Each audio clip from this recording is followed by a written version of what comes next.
Two of my favorite things.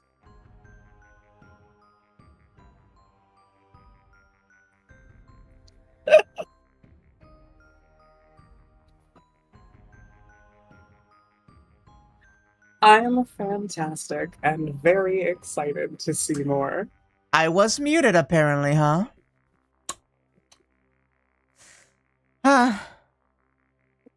Why am I like this? Chat, why am I like this? Why am I cooked? A fantastic streamer. Honestly, you're a bit of a professional. I'm really amazed by your standards. It keeps happening. Chat right now is only parkour. Okay, fine. I'm gonna cry. Incidentally, I would jump for the bugs and I'd make it. So jot that down. The lack of hesitation. You're an icon. Not only the confidence to be a parkour pro, but also the confidence to just throw yourself into the worm pit. Oh yeah, absolutely. You know it. I want to say that I see you're getting into the role of Sakura, but like... I don't think that she would intentionally jump for the worms. Yeah. God almighty. Things have gone off the rails so far at this point. There is nothing left in the rest of this route that resembles the initial premise, right? No, everything is completely torn apart and collapsing, and we are now in such an isolated problem case of everything that could have gone wrong in this route, that I think we're just kind of on a road now. Yeah, we're just kind of going. Shiro would jump for the gems and fall to his death. And we were talking that Shiro's high jump was in fact parkour, and a big part of that is that he doesn't make it. But more importantly, he never gives up. He doesn't give up, exactly. He keeps trying. Ah. Heaven's Feel is full of little like victories that make you go, oh hell yeah, oh god no, at the same time.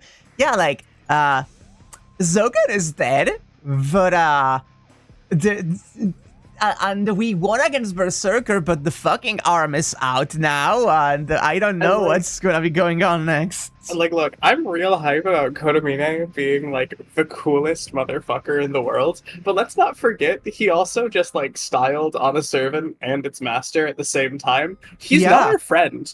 Like, we're gonna have to deal with him, too. Yeah, like, it was the moment of saying, oh man, Kira is so cool, he just fucking took Zavanilla and didn't die, and then he pinned Assassin to a tree with the black keys and killed Zouken with the coolest fucking incantation that he could have pulled out of his ass. Oh, God. Oh, we're gonna have to deal with him. Oh.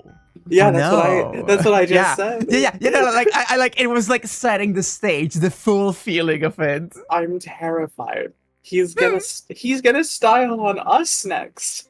He's gonna style on Shiro so hard. Remember how we remember how in the Fate route we beat him, but like he didn't actually do anything, and it was more of an instant death thing with a Rin's dagger. You could call it an instant loss of some kind. Do not think about Shiran Kira instant loss. Don't worry about it. You know, I wasn't thinking about that till you said it. Now I'm thinking about it, so that's no one's fault but yours. I am, if nothing else, a corrupted presence that will not quit. -2. In the Fate route, they mentioned that Kira didn't even move once until he was already stabbed. Yeah, exactly. That's what I was talking about. Big, don't worry about it, energy. I've been told that that's one of my catchphrases, apparently. Don't worry about it? Yeah, that's very you. You and Jackie both. Can we stop talking about parkour civilization until we're done with this? Unless it somehow became relevant. I'm sure it's gonna be one way or another. I should be streaming to you now. You are. And chat should be able to hear and see everything, right?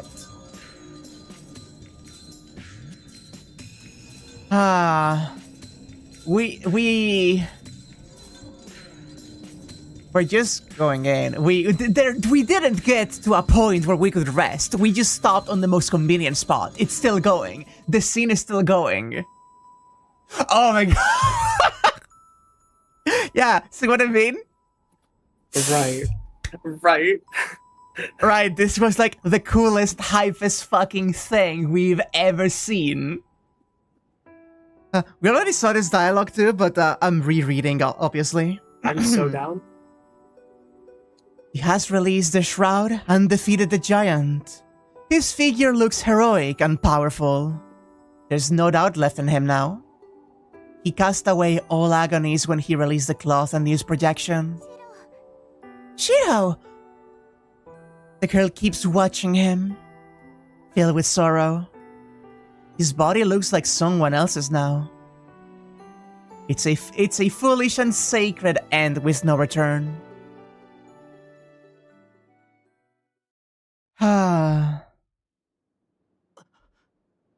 It's so cool. I love the theme of casting everything aside for nothing. This is great. Yeah. Okay, so like, we have been talking since the beginning of the series that one of the little joys of Fate is seeing Shiro suffer. Being put through situations and have little agonies here and there.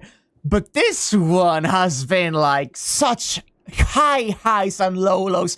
Not all like bad lows of bad storytelling, but like bad lows for his character and super high highs. To me, like, to be honest, like, it's really been hitting me that, like, the lows have been awful, like, genuinely horrible. The worst shit has been happening in this route. And all of the good stuff has been, like, colored by something. Like It- that beautiful scene with Sakura, in the rain where she's crying and they confess to each other and Yeah. everything, is still colored by the fact that we know Sakura's not gonna be okay. Yeah, it Like- is. It's been bad even when it's been good. Pyrrhic victories all the way. There has not been... It's the route of Shiro trying to get one single solid W for Sakura the entire time.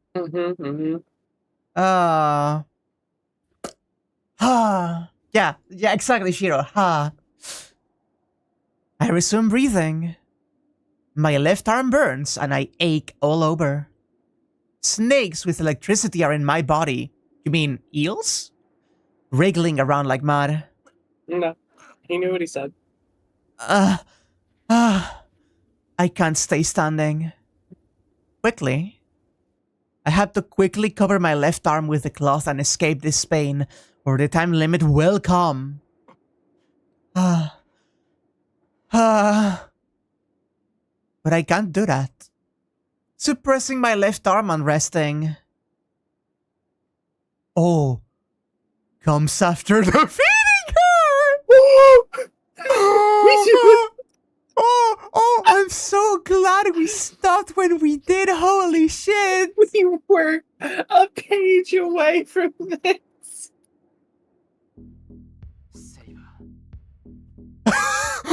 We rightfully praise Anya's voice work, but what continues to knock Shiro Riona noises out of the park?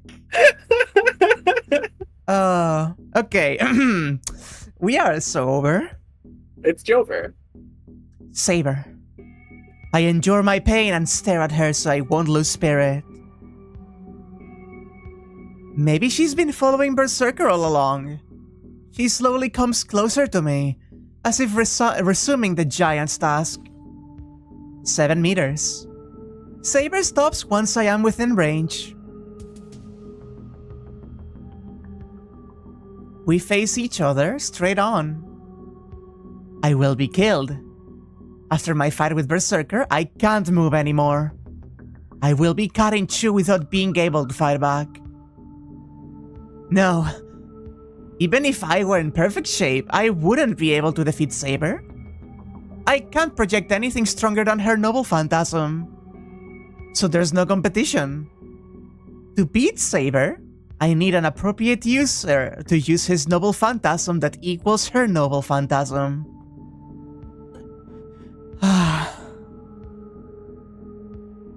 There's a contradiction already. Saber's noble phantasm is the strongest. There may be heroic spirits whose noble phantasms exceed hers, but there are no such people in this Holy Grail War. If anything can beat Saber, it will be her own sword. Therefore, a contradiction. Saber's the strongest servant in battle. Sakura did have an extraordinary amount of magical energy. But even Sakura wouldn't be able to defeat Saber.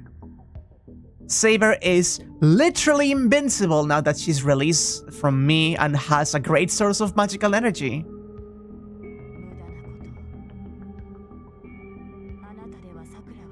What a futile effort. I warned you that you cannot save Sakura, and this is the result. There's no emotion in her voice. That's the signal. She mercilessly comes to take my life. So what? I can't be killed here. I can't lose even against Saber. I may not be able to beat her, but I should be able to escape with Illya. But you are fortunate. I have no time to spare for someone who will soon die in any case. Sakura is calling for me. Huh? Saber turns around and walks off. No, it's not merely luck. You earned your life with your own hands. You defeated Berserker. Your determination yielded this result. Saber leaves without turning around. I can't call out to her. She's my enemy. No matter the reason, I will thankfully accept the fact that she spared my life. I'm covered in wounds, leaving me nothing to spare. I stifled my pain and turned my back to Saber. I had to leave the forest with Illya. Saber's not my only enemy. Even if I do separate Sakura from the shadow, Zouken will get in our way. He doesn't know, Jack. Oh. Ugh. I know what happened and what's going to happen to my body. I can project 3 more times at most. No. Even projecting once is dangerous if I don't want any physical defects. I can't fight Zouken and Assassin in this condition. There will be no point if my body explodes after I beat them. Then, I should keep my last projection to keep my promise with Tosaka. And there's still hope, even after I die. Shiro? I hear Ilya's voice from somewhere. Yeah. Let's get out of this forest as quickly as we can. We won't be able to get away with Saber. No. If Sakura changes her mind. I can't see Illya. My heart's thumping loudly, jumping around inside my skull.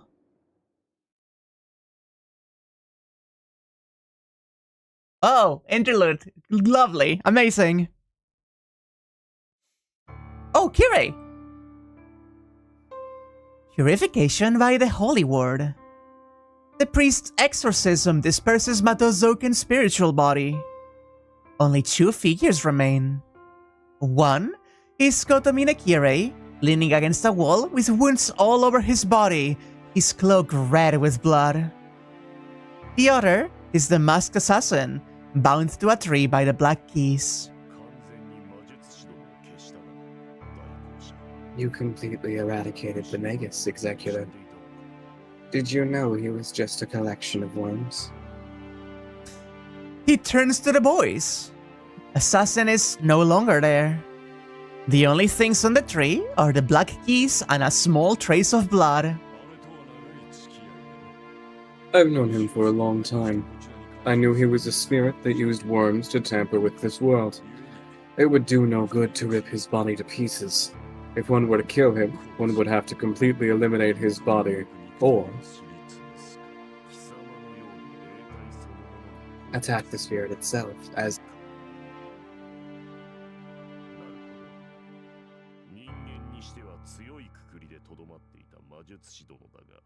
Take your time. I see. The Magus had a strong binding to the world, but he is vulnerable to the holy words of the Bible. Exorcist, eh? One might say you were Mato Zouken's natural enemy. Literally just purified him. And yeah, there's occasionally hiccups, don't worry about it. Catholic W! Hooray for anime Catholics! The church is cracked in the Nasuber's. The priest doesn't answer, but checks on his wounded body. The bleeding has stopped. He's out of weapons, but he suffered no fatal wounds, and his strength should return once he rests for a few minutes. So what are you going to do, assassin? Your master is gone. My holy word should have an effect on you, now that your source of magical energy is gone. I would assume so. My body will soon disappear. Without a master, I'm no different from the wandering spirits in this forest. My body will degrade to that of a lowly spirit within a day, and I shall disappear from this world. Correct. I can harm servants without masters. So what will you do? Will you avenge your master? I'm not so foolish as that. He suffered defeat because of his own arrogance. It is not my fault. But still, something does not make sense, and that I must ask of you. You must mean how your Zabanaya failed. I believe you obtained your arm from the pronunciation. Shaitan? Eh? No idea. Cool. But it will have no effect on me as long as it bears the name of the fallen angel. That arm punishes humans, so it cannot curse one of its own kind. As my heart is not human, it is strong against such a curse. Wow. Ah. Oh my god, that's so cool. I'm sorry, but like the high schooler in love voice there.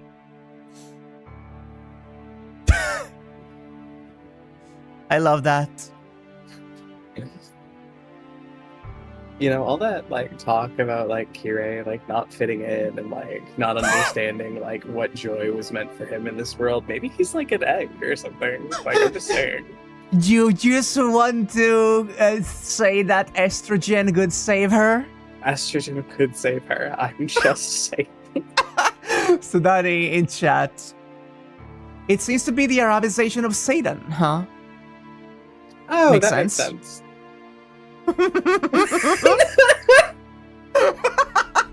Everyone in chat, every single person in chat.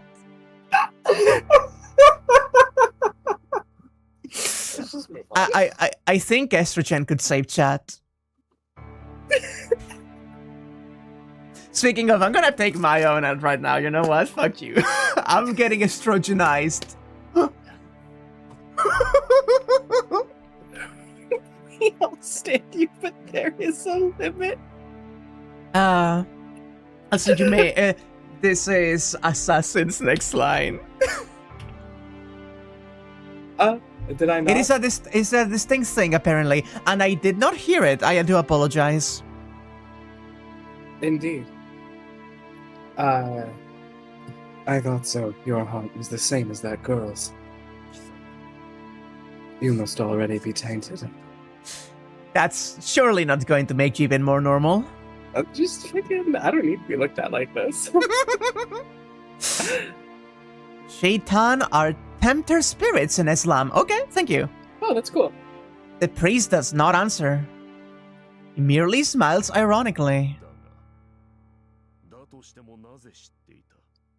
But how did you know? You could not act as you did unless you knew my arm would have no effect on you. Your intention was to have me use my noble phantasm, correct? Yes, I already knew about your arm, assassin. A curse arm that creates an image of the target's heart and swaps it with the real one. Oh. The stream froze for me. Oh, sorry about that. I forgive you. Oh, come on, Discord, please. Do you need me to restart the stream? Perhaps. Allow me. Mm-hmm. Ba-ba-ba-ba-ba-ba. There you go. There we go. That's how you killed my servant. Yep. I forgot completely about that. I couldn't. Then you... Yes, I watched it until he died. It's natural that I knew about your arm. Your blunder was made the instant you killed Lancer. God, he plots so well. I know. Damn. That was indeed a blunder. The moment that Ku got his heart destroyed was the moment Zouken lost. God. When you get between a man and his yaoi. Ku deserves better. Yeah, he does. But I mean, he does die some cool deaths. Assassin tut-tuts in self-deprecation. His hostility disappears at the same time. He must be satisfied with the answer as he quickly retreats.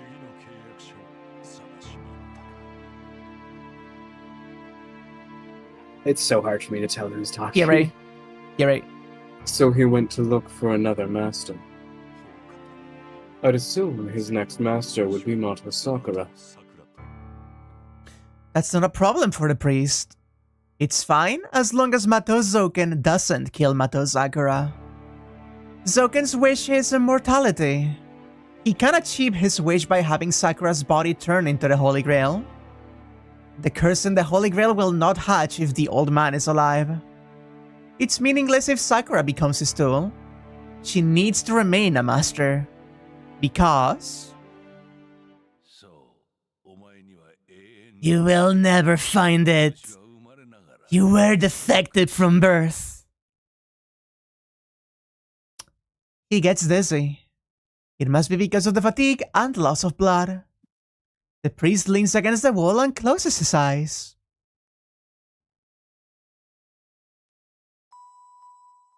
It all happened 10 years ago. Oh, we're getting some Kirei flashback. Okay. Let's go. Defective from birth. The man did everything he could after accepting that fact. He couldn't understand morals, but had common sense, so his teenage years were spent trying to overcome his defect. But it never happened. The man's purgatories and sufferings were entirely useless. And his final attempt was a woman. It's a simple story. Every human wishes to love one of the opposite sex. No, that's right. That's right, Kirei. Not entirely correct. You're right, actually. We should put estrogen in this priest, definitely.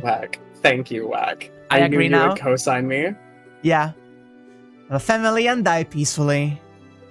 Even if one made test the peace, one can only dream about it. This man is not... So Daddy has been fucking... convinced by this one. Yeah, absolutely. This man is no exception. He wished for such a thing even though he felt no fascination in it. He loved a woman trying to earn ordinary happiness. Man chose a woman with no future. She was terminally ill, only expected to live for a few years. Did he choose her because of that? Or was that his only choice? He still doesn't know. Their life together lasted for about 2 years. The man tried to love the woman. The woman tried to love the man, did love him, and even had his child. But the result didn't change. It was because the man derived his happiness from the woman's suffering and his child's despair. The more he tried to love, the more their suffering saved him. The contradiction didn't make the man suffer. He doesn't even know if he suffered. But the more the woman tried to cure him, the more he wanted to see her grieve. The woman was a saint. She was sickly, but she was still a saint for him. It need not be said how faithful she was or how deeply she understood his anger. That's why the man was in despair. No human will ever understand him and try to heal him to her degree, and this woman still could not fill the void within him. Then, there was no need to live and question right and wrong. He was born defective. His birth was some kind of mistake. He concluded that if his existence was a mistake, it was best to disappear. And he went to bid goodbye to the woman before he died. He made her his wife as an experiment, so it's his natural duty to go tell her of his end. The woman loved Kotomine. Kotomine tried to love the woman. That's all there is to this story. The end came relatively quickly. I could not love you. That's all the man said in the room made of stone. The dying woman smiled. She was unable to stand up because her body was now composed of just skin and bone. Now, you do love me. With a smile, she took her own life. There was no way to stop her, and stopping her was meaningless. The woman had a fatal disease. She would eventually die. He knew that when he chose her. The woman, covered in blood, looked up at the man and smiled. See? You are crying. Kinda fucking metal, I'm not gonna fucking lie. Terrible day for rain. He wasn't crying, of course. It's just that the woman saw it that way. The woman used her death to prove to him that he could love and that he deserved to live. The man silently left the room and broke away from the teachings of God.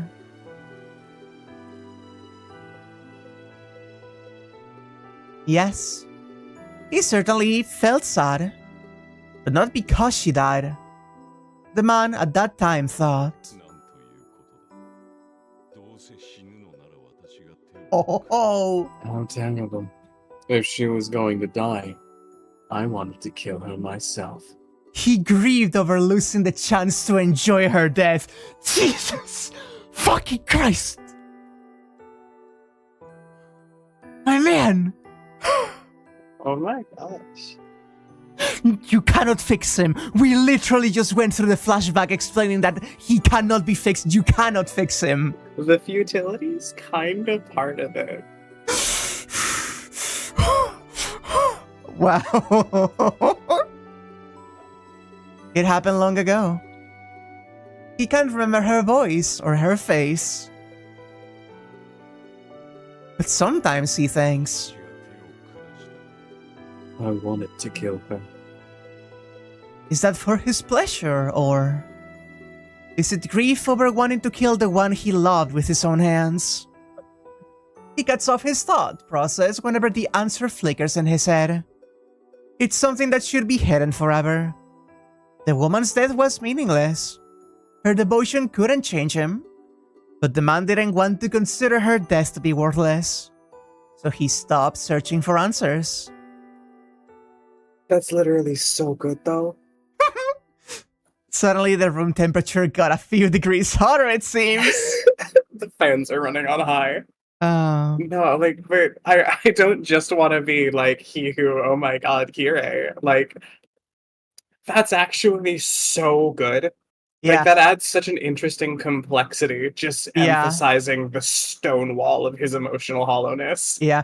Also, as Weiss is saying in chat, she did change him. He was going to just kill himself. For better or worse.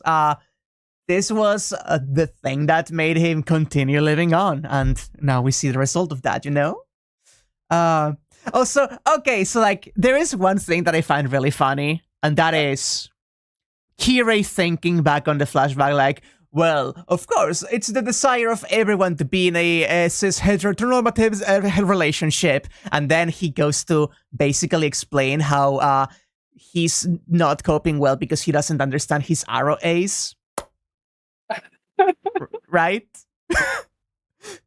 Right? You know what I mean? Yeah, I know. I completely get you. This is so good. And yeah, there was that fucking thing he said about fucking Toshiro, about killing the woman you love. Mm-hmm. It all happened long ago. The memory of the man who feeds on others' misfortunes. The man later meets his nemesis, Emiya Kiritsugu. He makes that, and immediately after we talk about his very, very straight rivalry with his real wife, Emiya Kiritsugu. Makers that cast away what the man might have wanted. Also, yeah, he's got a kid. Yeah, he does.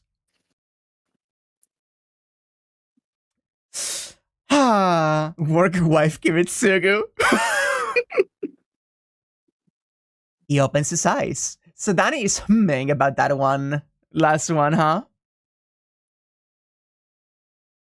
It seems he fell asleep. He checks his condition, starts to walk to catch up to Miyashiro, and... Oh, hi, Sakura! What? That is Sakura. That's Sakura. No, you can't go anywhere. Because you die here.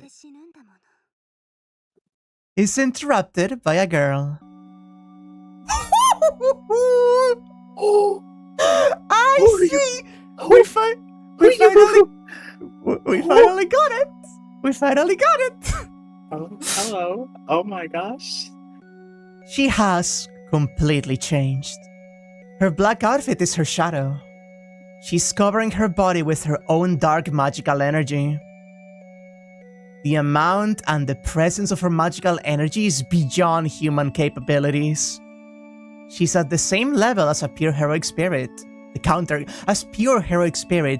counter guardians. Oh god, I see. Oh. You are completely tainted, Nato Sakura. You cannot change to that degree unless your mind is attuned to the curse. So you've accepted the fact that you're a monster. Even though the priest wished for it, he still criticizes the girl, as if to blame her for being intoxicated with her power. But is it wrong to be drunk with your power? It can't be helped. I think I would have endured it longer if everyone was nicer to me.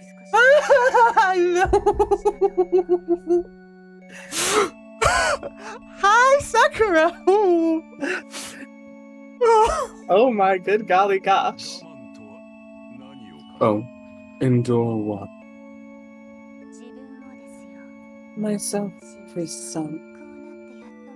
I finally understand now. I hate this world. The Tosca family that threw me away. My son, who lived without any troubles. My scary grandfather and my pitiful brother. The people living peacefully without knowing about my pain.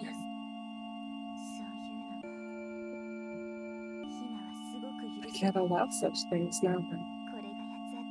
I know I'm just taking my anger out on others. I know it's wrong, but I still think this way. Yeah. I wonder what kind of face the people who haven't helped me will make when they realize I exist. Ha! The girl smiles as if it's a sacred pleasure. The priest doesn't change his expression. He keeps staring at the girl as if regarding something foul. You've changed, Mato Sakura. I see. Your darkness was one of the qualities to adapt. Yes, I've changed. I'm not the old Mato Sakura. That weak girl doesn't exist anymore. Yes, everyone tormented me until now. So I'm just getting back at them. The me who sat there and endured is gone. She laughs. Double personality. The original Mato Sakura disappeared, and the other personality surfaced. That's the only logical reason for her change. But what are you talking about? You don't need to hide it, Mato Sakura. the priest quickly denies it. Huh? What do you mean? I said there's no need to hide it. You are not another personality. You were swallowed by the mud and have become addicted to violence. But you are still Nato Sakura. You don't need to prepare another personality to excuse yourself. Even in this state, Kirei. Her face stiffens. He's absolutely right. The girl grits her teeth and glares back at the priest. Nice copium there, girl. You can just be fucked up. I am.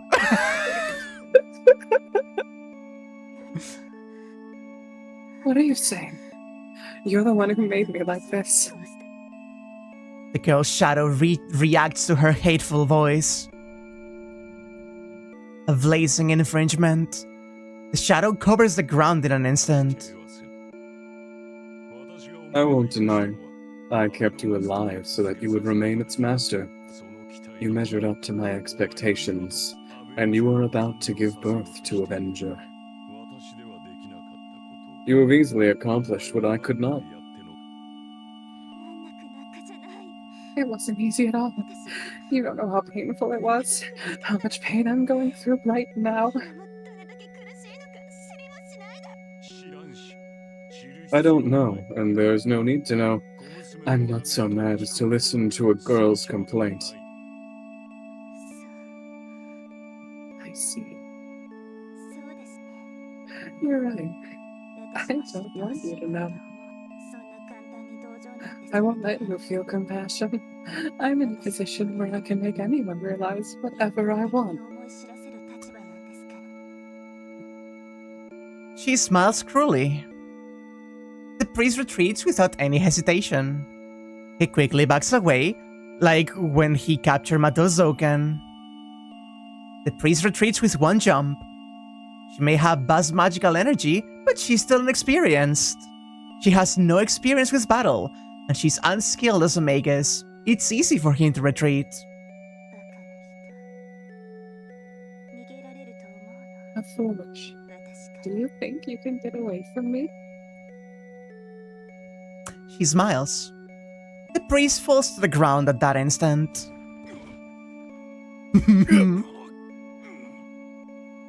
He rolls down.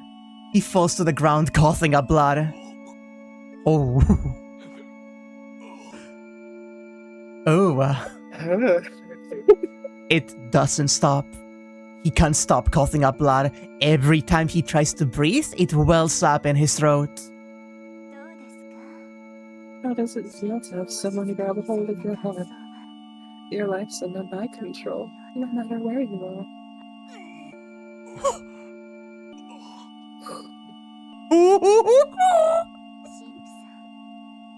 You died 10 years ago, and the Akiratsugu shut your heart when you died. But you stayed alive because of one reason. You're that... Who was it? It's the servant I ate before, but I guess his name doesn't matter. Did the personalization there? Oh my gosh. That gold person was Shao, the contents of the Holy Grail, which connected him to... But it couldn't take that man, so it flowed into you, his master, right? And you were resurrected. Avenger, your life was saved because Underminer supplied you with magical energy. I see. This is... Yes, you're connected to Underminer, but I'm Underminer. So I squashed it, destroyed the fake heart that kept you alive. I can squash all of your insides too if I want. If you want. Look, if you want. Are you okay? Are you okay? No. I can pull them out no matter where. She's so fine, chat. Don't worry about it. She raises her hand. How can she say, if you want? The girl has no intention of keeping him alive. No matter how much he may beg for his life, she will laugh as she kills him. He will give her back his fake life. Because it's hers. Even if it's just a speck next to her total magical energy, there's no reason for her to let the priest keep it. Goodbye. I appreciate the fact that you saved me. She grasps her slender fingers together as if to twist apart an invisible doll. A crashing sound. The priest's body squeezed like a rag. One more twist. The priest will die in the next second. But right before that...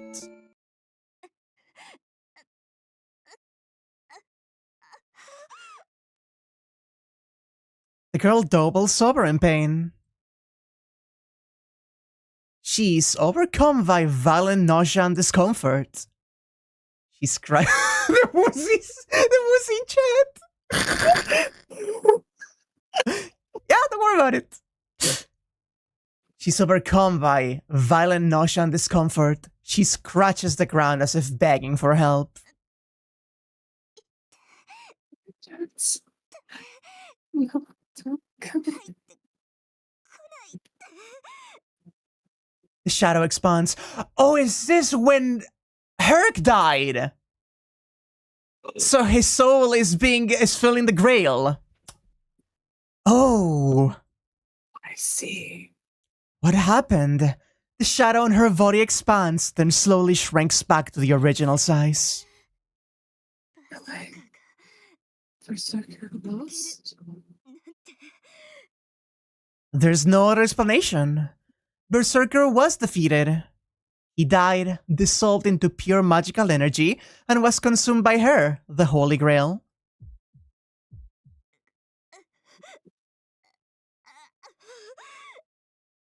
Her mind distorts. The personality called Sakura is pushed even further into a corner now. She can't move any further, but the Great Soul pushes her against the wall. She will disappear. She will disappear. Sakura will disappear. Before that. She thinks of killing the priest, looks up, and is annoyed by her failure to follow through. Fine. He's going to die anyway. There's no one at the ruin. On the ground where Kotomine Kirei lay is his blood-soaked outfit. Oh man! So you mean he took the jacket off? Yeah, he did take it off, don't worry about it. This music is This is not the right music. This is not the right music. Also, something updated? I am imagining maybe it is Assassins. No. Oh, we got his true name actually. There's his true name, yeah. I guess because we know about his novel phantasm. The fact that we don't fucking know his true name.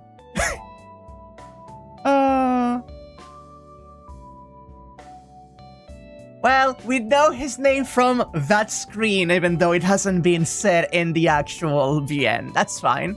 Yahoo! We reached the forest edge faster than expected. I imagine there will be more conversation about what that implies, like, later.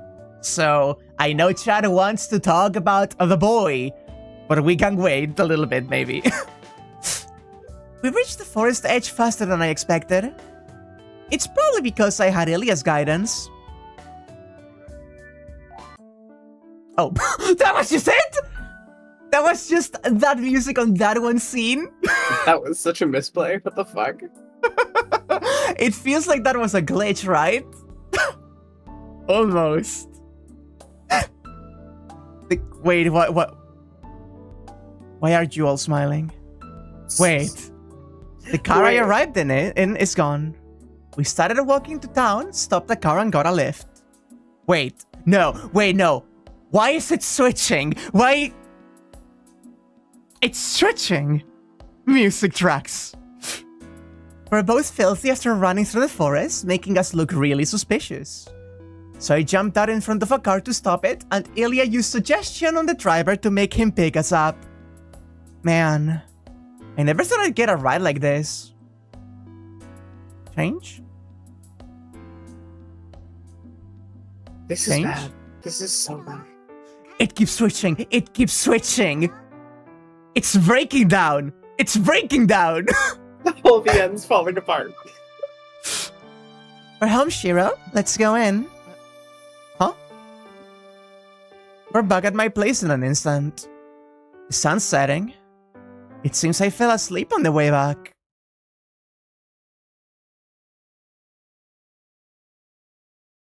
And now it's just silence. That's just cycling through backgrounds. This is so fucked. I hate it. Oh, I hate this so much! The sun has set by the time I make it to the living room. It's past 7 o'clock already. Something's wrong. Time's passing by too fast.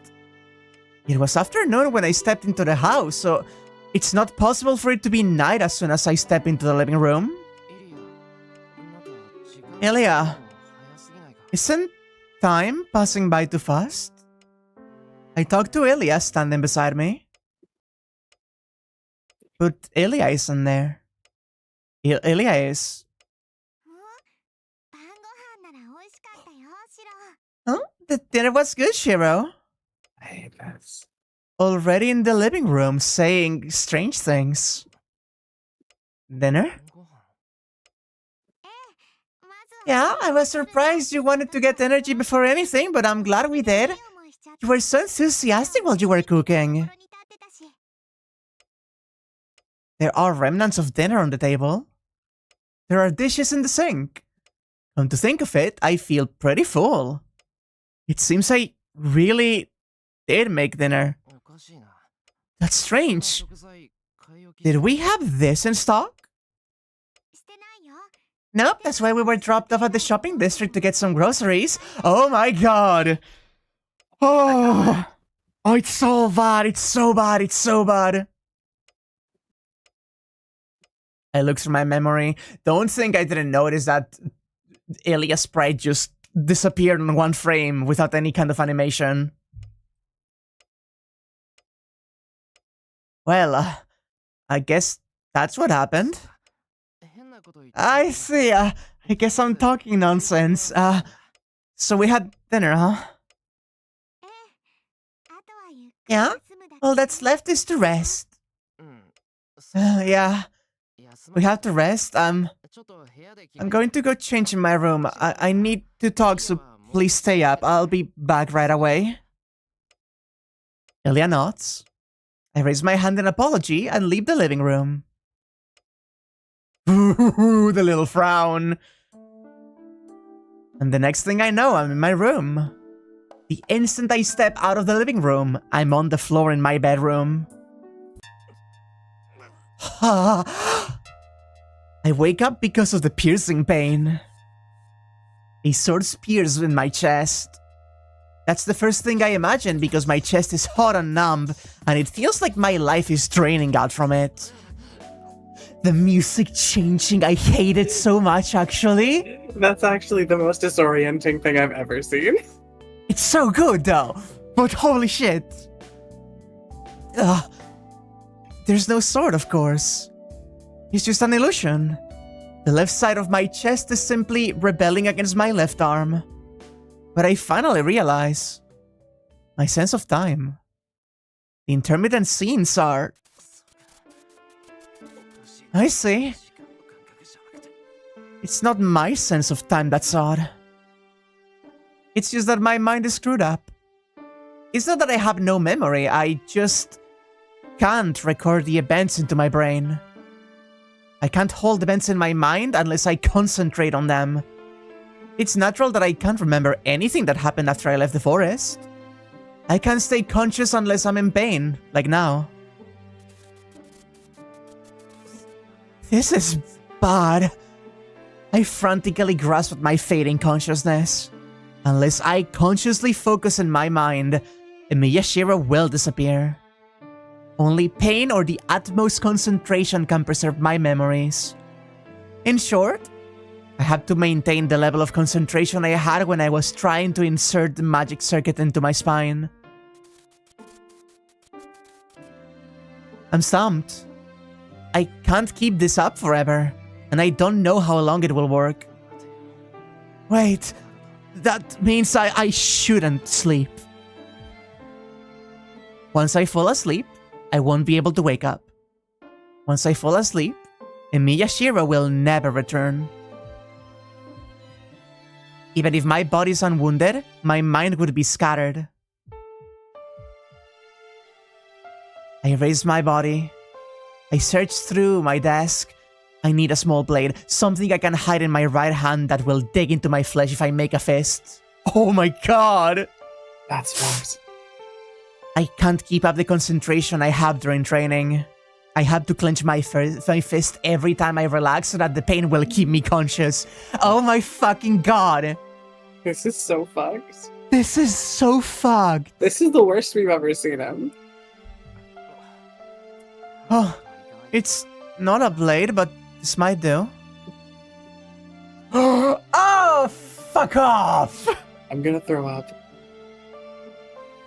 I find the crystal from that day. The pendant I found beside me after I was killed by Lancer. I don't know how much magical energy was originally in this, but now there's not even enough for one strengthening magic left in it. That's right. Now I can clearly think about who this pendant belongs to, and who could have saved me that night. After all, she was the only other person at school at that time. I don't know why she saved me, but she wouldn't need a reason to save a life. Oh, the image coming in and out of focus. Ah. My consciousness starts to fade away. I'll think about it later. I'll fall unconscious if I think about happy things and relax. God! I can't do this, chat. I can't do this. I can't fucking do this. This is awful.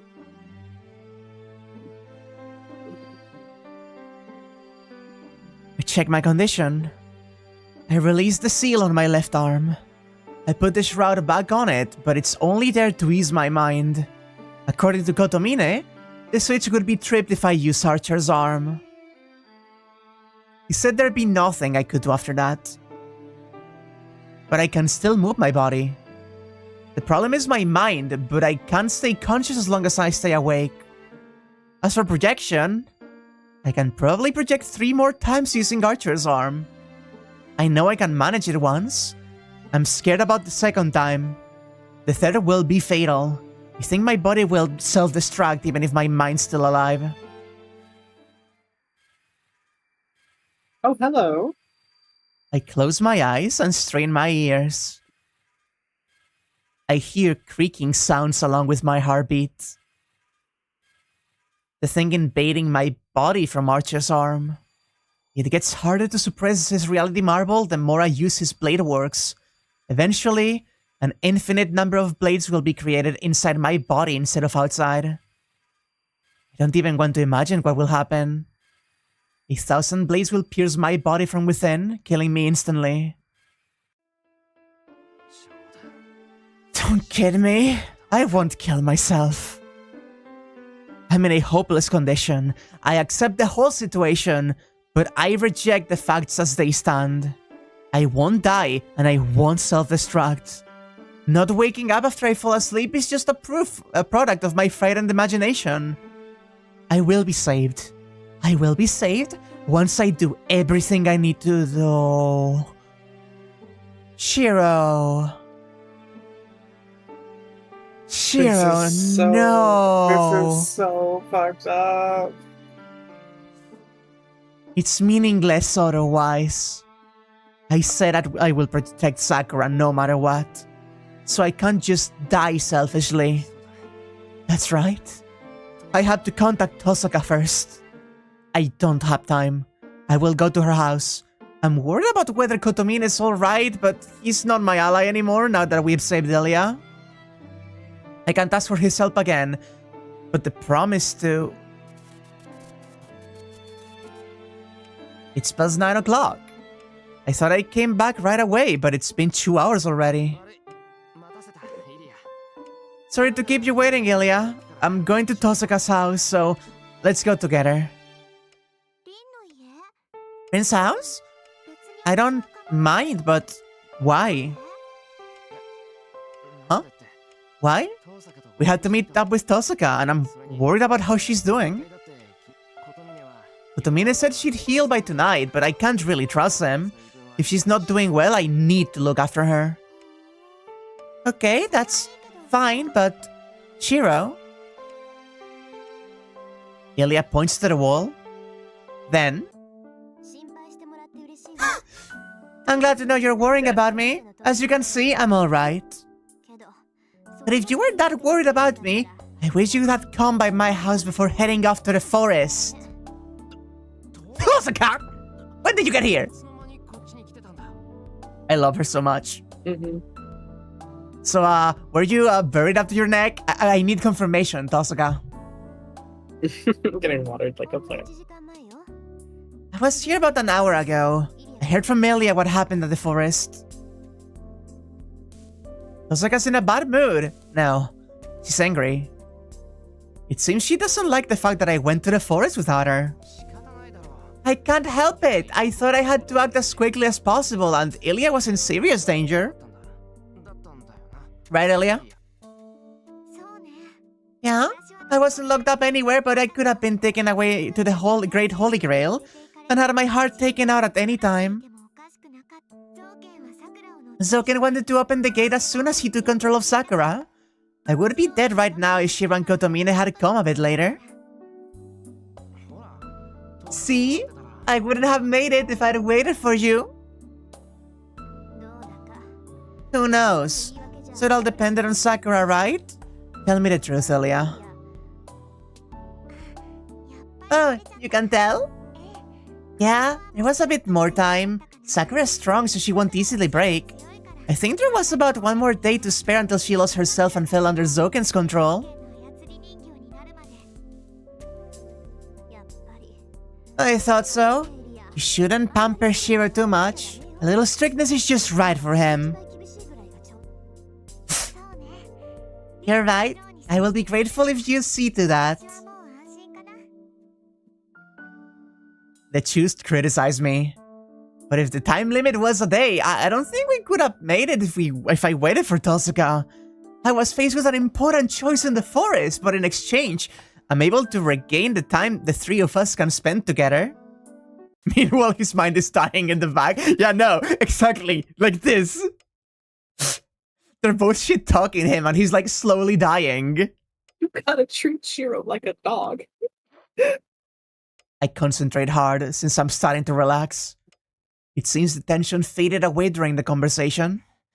Hold on, Illya. You said Sakura might last one more day. Then the remaining time we have is... half a day at most? No. No matter how hard Sakura tries, Avenger is about to be born. Once that happens, she will change completely. Nobody can save Sakura, and nobody will be saved. Avenger? Tosuka and I frown at the strange word. Yes, Avenger? It's the 8th class in the Holy Grail War. It's a violation that the Ainsburn summoned by breaking the rules. Oh. That's what tainted the contents of the Great Holy Grail. It's the main body that assimilated with Sakura, projecting the shadow because it couldn't go into the outside world. It's something that should not exist, consuming human lives to take form. That's Avenger, an anti-hero that the Ainsven Master summoned in the 3rd ritual. Now you know. I see. Know about it, Illya? Do you know what that shadow is and what Sakura's possessed by? Yeah, I got the information out of Sakura, so I understand what's going on. What do we have to do? What exactly you've made into your enemy? Illya closes her eyes once. Is that resignation? Illya sighs and then stares at us. What I'm about to talk about is the heart of the matter, and it's nothing that concerns you two. You shouldn't be burdened with this. Shiro? Ren? As you two are the last masters in the Holy Grail War, I shall tell you the truth. Oh, we're getting the lore. My god, it's so much worse than we thought. Illya? Tosuka looks at Illya in surprise. I do likewise. Illya shows calmness and emptiness as if she's someone else. Ooh, again, huh? Everything started 200 years ago. No, the journey of those who seek the Holy Grail began long before that. But 200 years ago, the ritual was begun in this land. I will start from there.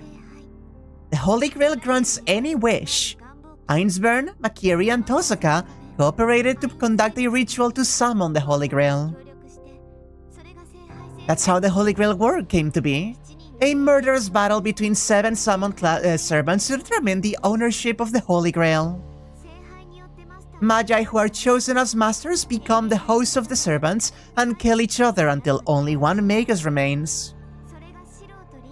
That's the ostensible reason for the Holy Grail War that you two know of. You don't look surprised, Ren. So you had some idea of it, huh? Somewhat. I knew all along that I was being used, but I didn't mind too much. I'm reaping the benefits by using somebody else's system. We're both using each other.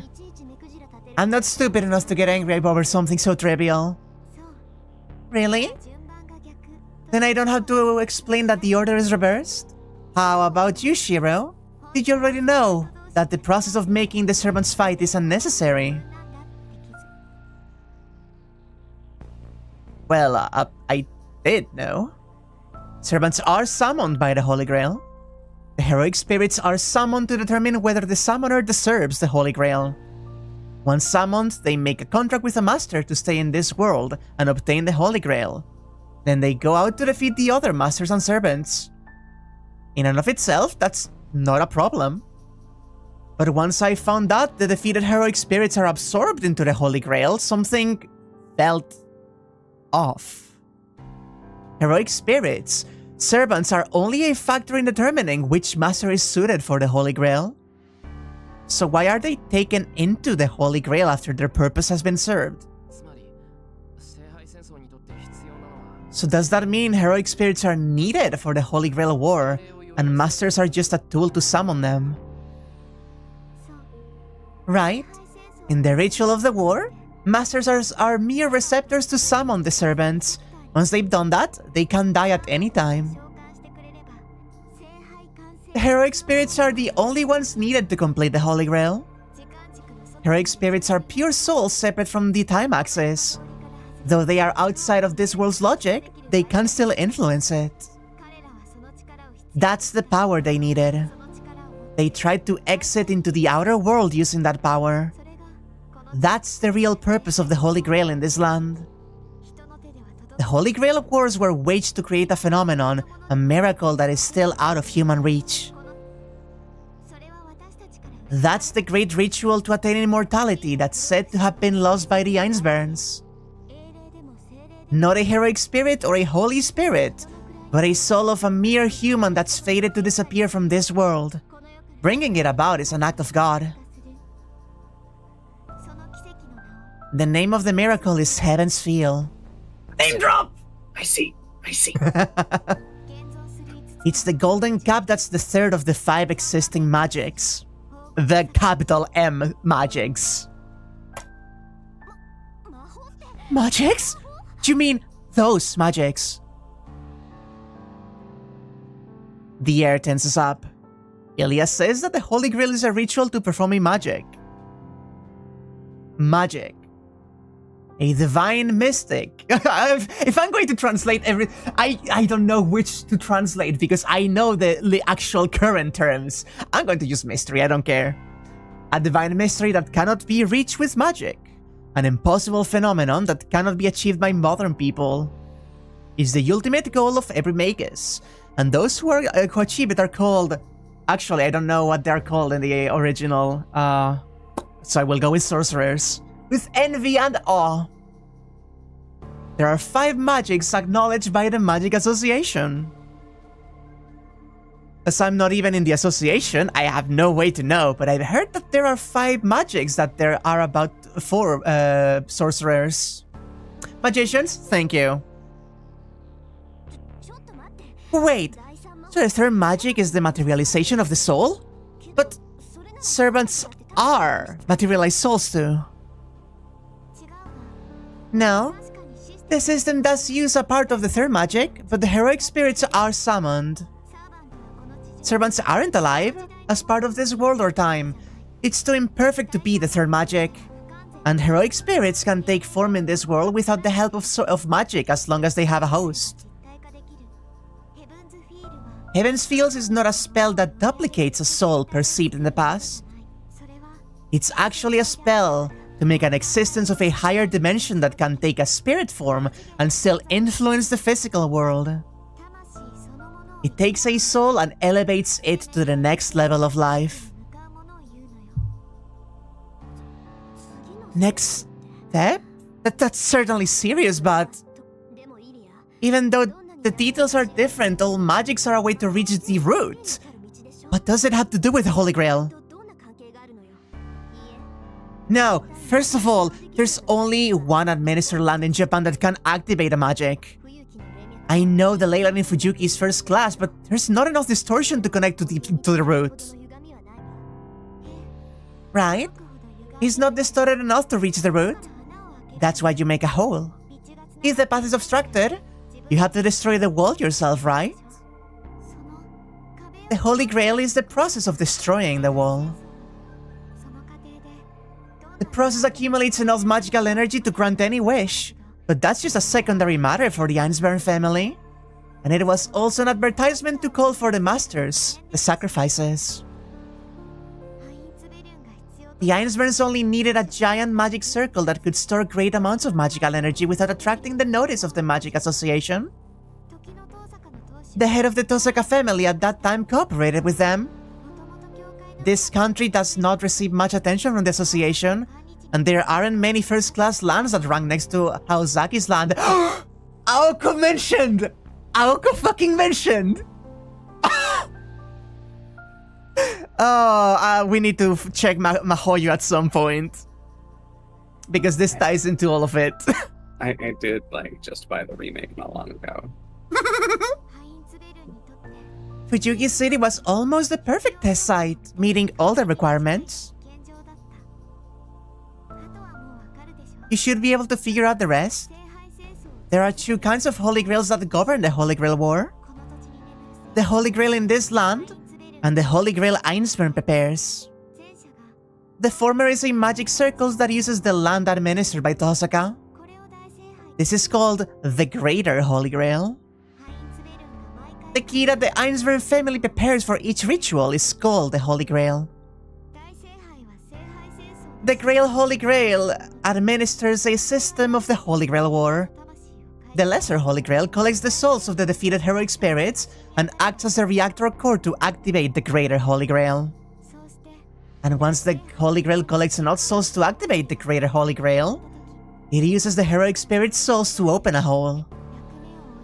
The Great Holy Grail fixes the small hole created when the heroic spirits return to their original place after their roles are fulfilled. This opens up a passage to the root that humans cannot reach. I see! Cool. I understand now!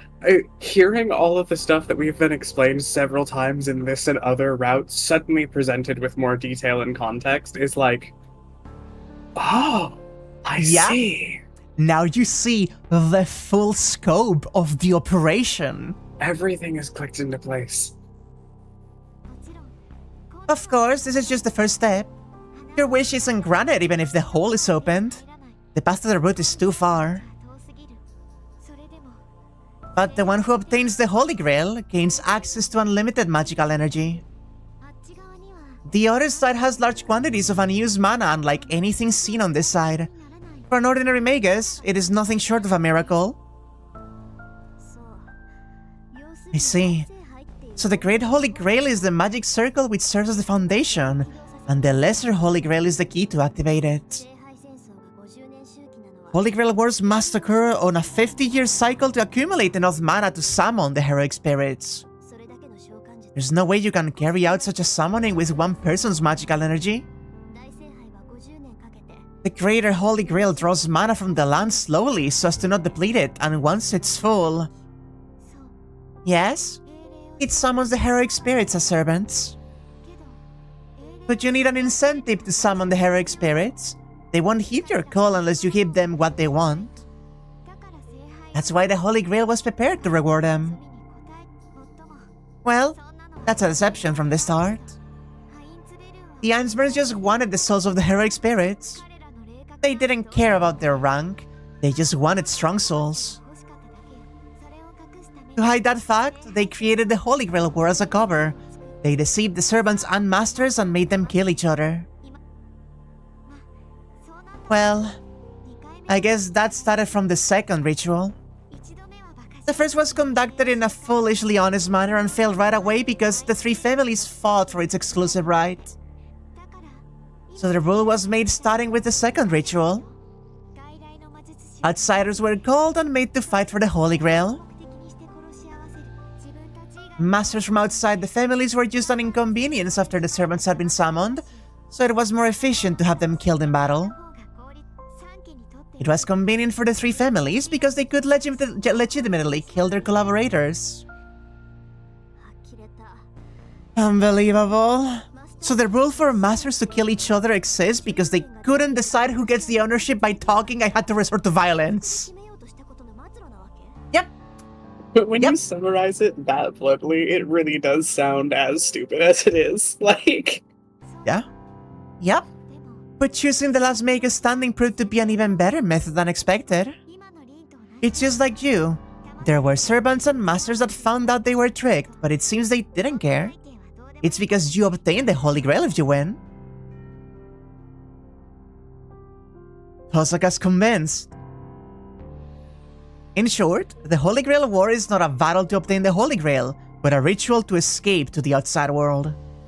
Attempts to reach the outside world. According to Hermeticism, there's a power that governs dimensional theory outside of this world. It's called the Swirl of the Roots, and it's a coordinate that's considered to be the beginning of all things. It's the start and the end of all creation. It's the seed of God, recording everything and able to create anything. But I really don't care about that. My father could have understood what a big deal it is, but it doesn't concern me. What's possessing Sakura is much more important to me than how it all started. Illya, I don't care about the real purpose of the war. It has nothing to do with us, just like you said. More importantly, tell us about the thing you mentioned earlier. The Angry Mango. It has nothing to do with us. We're talking about magic here, and the third magic at that. It's the taboo of all taboos that's been kept secret even within the association. If you're a magus, you can't ignore something like the... I can. Man, what are you thinking, Tosaka? This isn't the time to be talking about something that can't succeed anyway. And succeed? What are you basing that on? Hey now. I don't know why, but the Holy Grail War has never had a victor. That means there's something wrong with the ritual. Nah, I'd ignore it. Literally. First of all, how will you explain what's happening to Sakura? If the Holy Grail is a path to reach magic, does that mean Sakura's like that because of magic? Maybe I convince her because she shuts her mouth. So Illya, why did the Holy Grail War turn out like this? Kotomine said there's something in the Holy Grail. So is this that Avenger thing? And he's not in the Holy Grail, Sakura or Illya, but in the magic circle you called the Great Holy Grail. Oh, Kotomine would know, wouldn't he? He's a magus tainted by Avenger, just like Sakura. He already knows what's inside the Holy Grail. Kiryu and Sakura are the same? I'm sure that sentence is gonna have, you know, us being very normal, don't worry about it. Absolutely no ramifications on my psychological well-being. That's right. This concerns you too. This is about what Zouken's trying to obtain, what's changing Sakura, what's hiding in the Holy Grail, and what's tainting the souls of the heroic spirits. Its class name is Avenger. The heroic spirit that's about to take a living form through the power of the Holy Grail, a successful example of the third magic. Huh?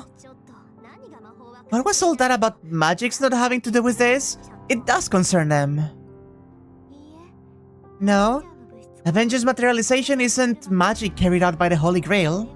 From the start, it is a heroic spirit with that specific attribute. It can take form within the Holy Grail because it's Avenger. The Holy Grail merely summoned an Avenger that can use the third magic, so it doesn't mean that the Great Holy Grail used the third magic.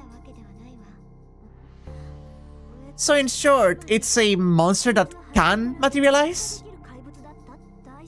It's someone who can embody the third magic even if the Great Holy Grail doesn't? Yes. It all started during the third ritual. The first one was a failure. Ainsvern was defeated quickly in the second war, and in desperation, they summoned a spirit that specialized in killing. They used an old scripture, a foreign folklore they obtained as a catalyst to summon the worst evil possible. They summoned what they shouldn't have summoned to kill all the other masters to activate the Great Holy Grail and to keep all the achievement to themselves. The spirit's name is Angraminyu, a murderous anti-hero that embodies every curse in this world. Angraminyu? Angry Mango?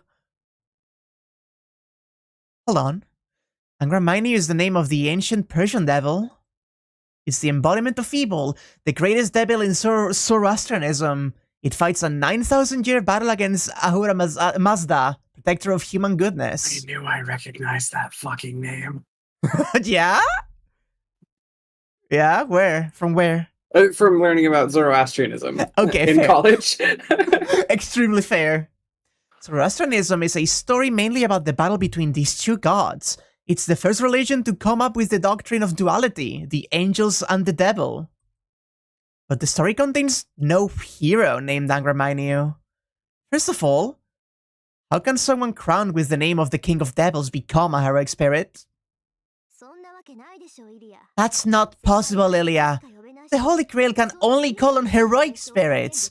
And you don't need the Holy Grail if you can reproduce phenomenon on a divine spirit level. No, first of all, there can't be a heroic spirit with the name Angraminyu. Even if there was, it would be a nameless evil spirit that left no mark on history. Even if it were summoned, its soul couldn't be compatible with the Holy Grail.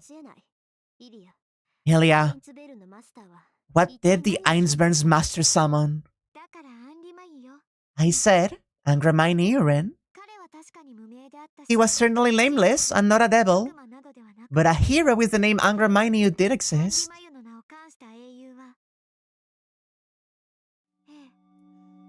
Yes? Don't put the fucking church music on me! The story takes place a long time ago, insanely long ago, in a very small world. It was a hero that lived in a small, nameless village. I don't know how they started their doctrine was. I don't know what led them to that idea. But they lived cleanly and righteously in accordance with their precepts. Precepts? People are supposed to value goodness, protect the light, and live virtuous lives. For those people, segregated from the rest of the world, this supplication was absolute. It was probably the only source of human pride that they knew. Yes, the people in the village earnestly wished for everyone to live in peace. So everyone could be free from malice and live pure, upright lives. They renounced such human concerns as hunger, conflict, love, and hate. They were proud to be worthy of God's blessing. But it was impossible. People can't be freed from malice just through clean, righteous living. From the moment we are born, there is evil in us. You must take certain measures if you want to separate evil from yourself. And those measures were taken. They came up with a way to save not just their small village, but the whole world. It's hard to make everyone do good, but you can't prove everyone's goodness. You just need one person. If one person embodies all the evils in the world, the rest of the people cannot be evil, no matter what. They seriously believed in such a simple, childlike theory. This, if you remember, is literally a thought experiment that Kiryu has put on the table this route. The scapegoat. And one young man was chosen as a sacrifice. They captured him, carved every curse word into his body, forced every sin imaginable upon him, and held him responsible for all evils in the world. That's all. A small world, but an ultimate evil was born in this once complete world. The people cursed, scorned, feared, yet adored this man. They believed they were pure and righteous since all of the world's evil was within him. They seriously believed it would save everyone in the world and created a devil. To demonstrate human goodness, They continuously tortured one man until he went insane. No, they would not allow him to die until he succumbed to old age. The name of the devil that corrupts men. He was given the name Angramayniu and was irrationally hated by everyone in the world. I don't know if he really did turn into a devil during the process, but everyone in his village believed him to be so, and they treated him accordingly. They hated and feared him, but he was the proof of their goodness. They revered him as the sign of their salvation. He was the object of everyone's hate, but he saved people. His existence pardoned everyone of their evil deeds. Though his method was unusual, he still saved people. He became a hero for the villagers. And a hero was born. Hated by people, losing his self. Someone who transformed into exactly what they wanted. A helpless sacrifice that came to represent all of the world's evils. That's the anti-hero Angramayniu. An ordinary person without any special talent that was determined to be all evils of the world. The king of devils that approves of all 6 billion evils in Zoroastrianism is a curse made by a concept of ancient people. Fuck, that's so cool. And, there's something to be said about Sakura and how she feels cast out and shunned by the entire world, and so she wants to pay back to everyone that's made her suffer and everyone who looked away, and Angry Mango. It's the way this, whole philosophy, history thing filters down into both Sakura and Kirei in very recognizable but different ways. That's the sickest shit ever. Yeah. Illya finishes her story with no sign of bitterness or contempt. Anti-hero. Kotomina introduced me to the term when the war started. But if Illya's story is true, the guy who turned into Angramayniu is still burdened with all the sins. It's because that's his reason of existence. A heroic spirit who's had 6 billion sins pushed onto him. If a guy like that is summoned, all that will happen is a big massacre. It would only be natural for him to hate people, and first of all, everyone around him established him to be evil. Angramayniu. So the man is using Sakura to take revenge on the people. No, to carry out the role people pushed onto him? So I understand the story of Avenger, Angramayniu. But why is he in the Holy Grail? He's just an ordinary person, right? Even if he's given a devil's name and treated like one, he's still just a human. That wouldn't turn him into a monster capable of eating the entire town. Yeah, Angramayniu is human. He was just an ordinary human, but was forced to become a heroic spirit. So there wasn't a problem originally. The Einsvern family summoned Angramayniu in the Third War. But the summoned heroic spirit was weak. The anti-hero was defeated in the early stage of the war, and the Holy Grail took him in. The master of Einsvern grieved how this ordinary human could be a devil that destroys the human world. Yes, the heroic spirit was merely human. A human that cursed the world. A human who everyone wanted to represent their evil. So he had no power. He was merely constructed by the people around him. But everything reversed the instant he was taken into in by the Holy Grail.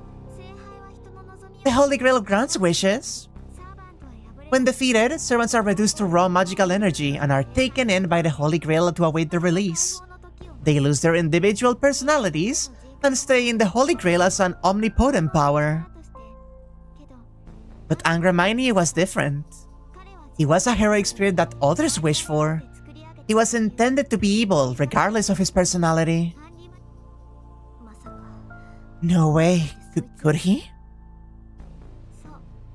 Yes, the Holy Grail grants every wish. He was a mere human, but wasn't treated as one. So he was an embodiment of people's wishes. So, the instant Angraminyu was taken in by the Holy Grail, the Holy Grail accepted his wish. An existence that should not be. The heroic spirit constructed from people's selfish wishes was finally given flesh within the wish-granting Holy Grail. Oh, there was a hiccup? I'm so sorry. I didn't see anything on my end. 500 years under the Makiri and 1,000 under the Einsburn are nothing. After all, he's an ideal human that has been wished for since the Age of Gods, over 2,000 years ago. That's what that shadow is. It finally obtained a form as a heroic spirit. Angraminyu used Servant's colorless magical energy to embody all evils of the world, wanting only to be evil. It slowly matured with an ability to curse all 6 billion people. Then... what? The contents of the Holy Grail have already been tainted by him? The wish the Holy Grail grants is already determined, and the 4th war took place only to store up the magical energy needed to give him form? Yes? I don't know how much Kiritsugu knew about the servant called Angraminyu, but believing the shadow leaking from it to be dangerous, he destroyed the Holy Grail. And his course of action was right. No matter what the previous Angraminyu was, the Angraminyu that formed inside the Holy Grail is real.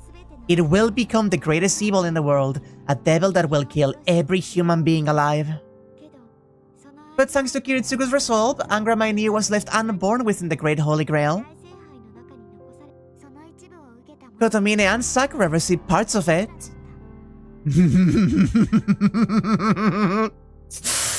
Yeah. One tainted by the mud that leaked out of it because it sprayed over Gilgamesh. The other on the fragments that Zouken put inside of Sakura. There it is. I'm so good. And so everything connects. Everything, like, all the loose ends. Zouken must have known that a servant was about to be born in the Holy Grail. That's why he implanted a piece of it in Sakura, creating a link between her and that servant. He made Sakura a master so that she can control the servant once it emerges. No matter what Angraminyu is, it's still a servant. No servant, no matter how strong, can disobey his master. That's Zouken's plan. He wants to use Sakura to obtain Angraminyu. Summon a spirit that embodies a wish. Shove it into the blender that grants wishes. The wish gets granted. Surprise Pikachu face. Also, yes, Sidani, I did just say I'm so cooked. Yeah. Hold on. Does that mean Sakura has a contract with the servant? Avenger? Are you serious? Even if Sakura controls Angraminyu that way, she can't resist the taint of the magical energy.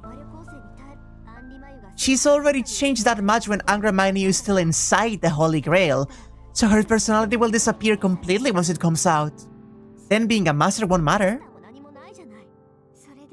That's fine. Zouken isn't worried about Sakura's personality. What matters to him is her body and its connection to Angraminyu. He's planning to take over her empty body after her personality disappears. I don't think you know, but Zouken can take over anyone's body as long as the worm bearing his soul exists. That's how he stayed alive until now. From the start, Sakura was just a body to eventually possess. The fucking double vision just slowly spreading. It's so good. Then what? The thing possessing Sakura? If what's changing her is a contract with a servant. Zouken kidnapped me, probably because he didn't want to let Sakura open the gate. He wanted me to take the role of the Holy Grail, allowing him to take over Sakura's body once she became Angraminyu's master. I guess he plans to take over Angraminyu in time, since a soul-given flesh is a living example of the third magic. It's like tainting a perfect god with one's own human desires. The definition of God's creation. It's something that's made from people's wishes, but not affected by people's intentions. Well, I bet any god will turn into a devil if it reflects Zouken's personality. That must be why Kotomine considered him his enemy. I get it. That's an oath, right, Shiro?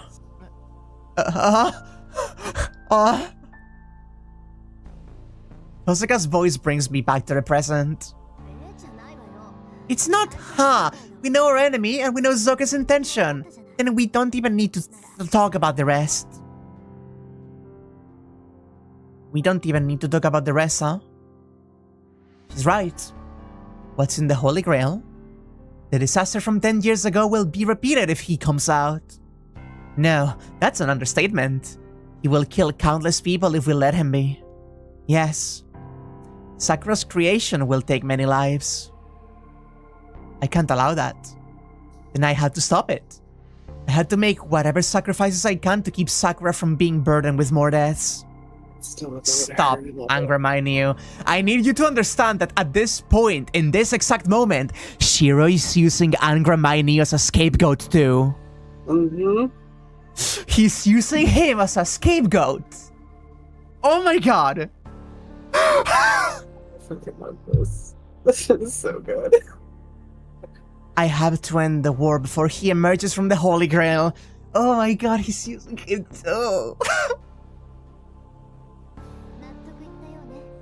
I guess you understand now. We had to fight and win. And there are only two ways to do this. Kill Sakura, Angramine's master, before he comes out, or destroy the Great Holy Grail before he comes out. The former is the more certain method. Sakura and Zouken will surely get in our way if we try to destroy the Greater Holy Grail. We won't even be able to do it without defeating them. So it's easiest to defeat Sakura. Yeah. Fight Sakura and separate her from Angramine. That's the easiest way, and the plan's easy to understand. Oh, you have no problem with going after her? That's the only thing we can manage right now. If Angramine is what Illya says it is, it's not something humans can match. We lose the instant it comes out. Then we had to take the quickest and surest route. More importantly, Tosaka, I don't mind fighting, but do you know where Sakura is? That's not a problem. If Illya's right, there's only one place the Great Holy Grail can be, right, Illya? Yes, you're right, Ren. Angramine is about to be born, so Zouken is at the Great Holy Grail. The degraded ley line?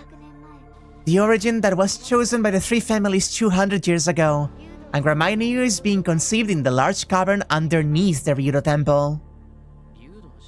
Under the Ryudo Temple? That's where Sakura is. That's where we will be heading. The place where the Holy Grail War will end. I take a deep breath and allow my tense mind to relax slightly. The cold pendant in my hand settles my thoughts. Fighting Sakura. Tosaka isn't lying. It's just that our methods are different. Tosaka must intend to finish the war by killing Sakura. But I will end the war by saving Sakura's life.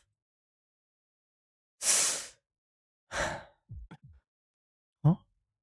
My body trembles. The house is beset by a pressure making the air feel like water. And... Sakura. Oh god! The instant we realize the pressure's coming from the shadow, we run out into the yard. We go out into the yard. The whole world is covered by the shadow. My entire body is numb with fear. The black shadow is standing in front of us. It can crush this house if it wants to.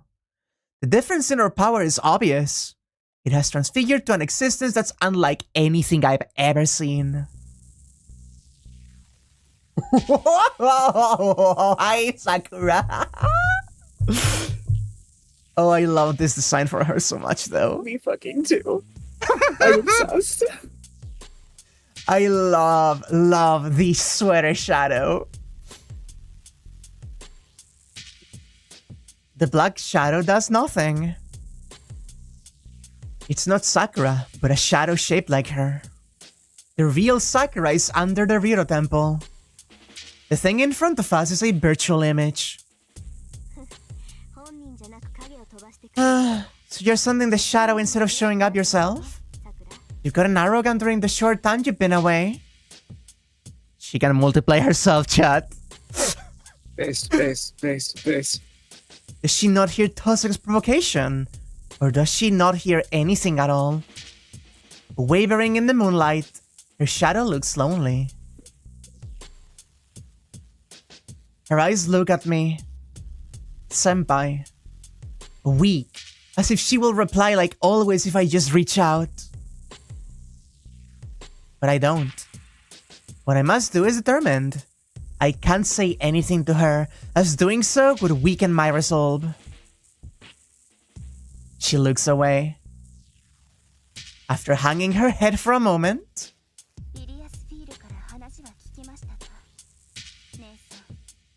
Did you hear the whole story from Illya's family, son? she confronts Tosaka with a cold voice. Yeah? I heard about what's possessing you and the abilities of what's about to be born from the Grail. So Sakura, let me ask, did you have any intention of cutting ties with Angraminyu? Tosaka's voice is the same. Completely cold, showing no concern for Sakura. No. I said the weak me disappeared, didn't I? I was able to obtain this power, so I don't intend to let it go. I could be even if I wanted to. This is how much Sakura has to live from now on. I see. Then one more thing. How complete is the servant you're boasting about? Illya said it's coming out soon, but what do you have to say as the mother? Is it already born? Of course not. When that happens, this town will be consumed in a second. I can't allow that. Senpai's still here. So I won't let him out as long as I still exist.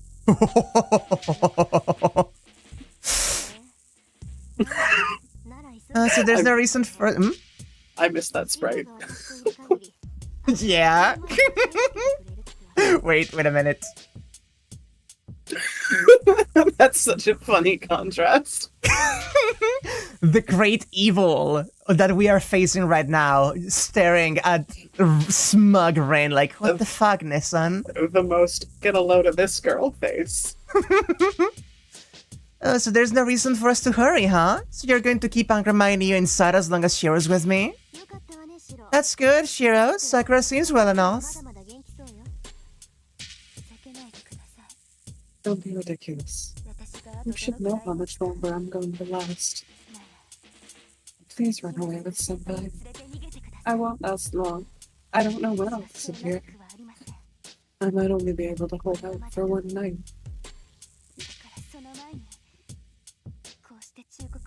So I'm warning you before then. Yes, please take Senpai and run far away. Then I can be at peace and take his life with mine. Sakura says that she's going to kill him using her life. Osaka trembles a bit. Is that because she believes her, or...? Huh? You don't know when you're going to disappear, huh? You're wrong. You just don't know when you will run out of patience. Yes. Oh well, I don't know how you're going to kill Angraminyu, but you can kill yourself without hesitation if I run away with Shiro. You will kill the servant within the Holy Grail along with you, right? Yes. So please run away. I don't want you to see me change. It's fine as long as Senpai gets away. So please don't come after me anymore, Senpai. She's desperately begging at us. Sakura's shadow can kill us right now, but it asks for salvation by letting us go. But I can't answer her wish. I can't leave Sakura and run away, nor can I let her kill herself along with Angraminyu. And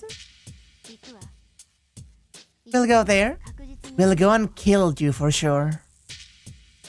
Tosaka breaks away from her sister.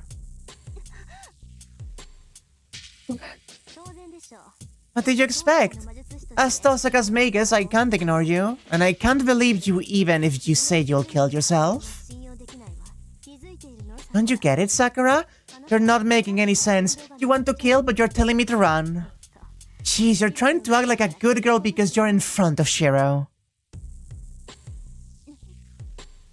The call out! Rin, please! You can make a good face. That's what you should have done from the start. So is that all? Then get lost. You don't have to hurry since we'll go see you right away. Look, Sakura, I will kill you with my own 2 hands. Tosaka declares, with voice that even contains kindness.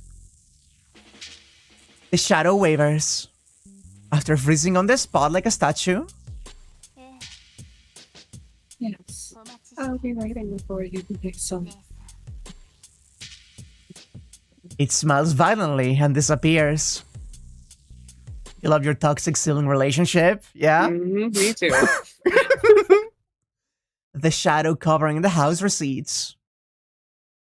Tosaka and I are the only ones remaining in the yard. I get dizzy.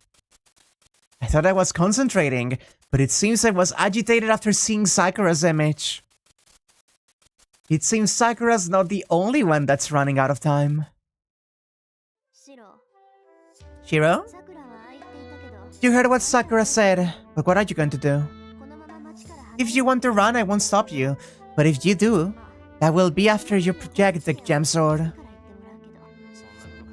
You don't have to confirm with me. I won't run away, and I will somehow project the gem sword. We are cooperating, right? Then I will follow up by doing things you can do. I see. That's good, but do you understand, Shiro? Coming with me means killing Sakura. The same goes for the gem sword. You're going to prepare a weapon that I will use to kill her. Yeah? The gem sword thing is contradictory, but Sakura's out of her control, and projecting the sword is a promise we made. If projecting the sword means we can match Sakura's shadow, then it's something we definitely need to do.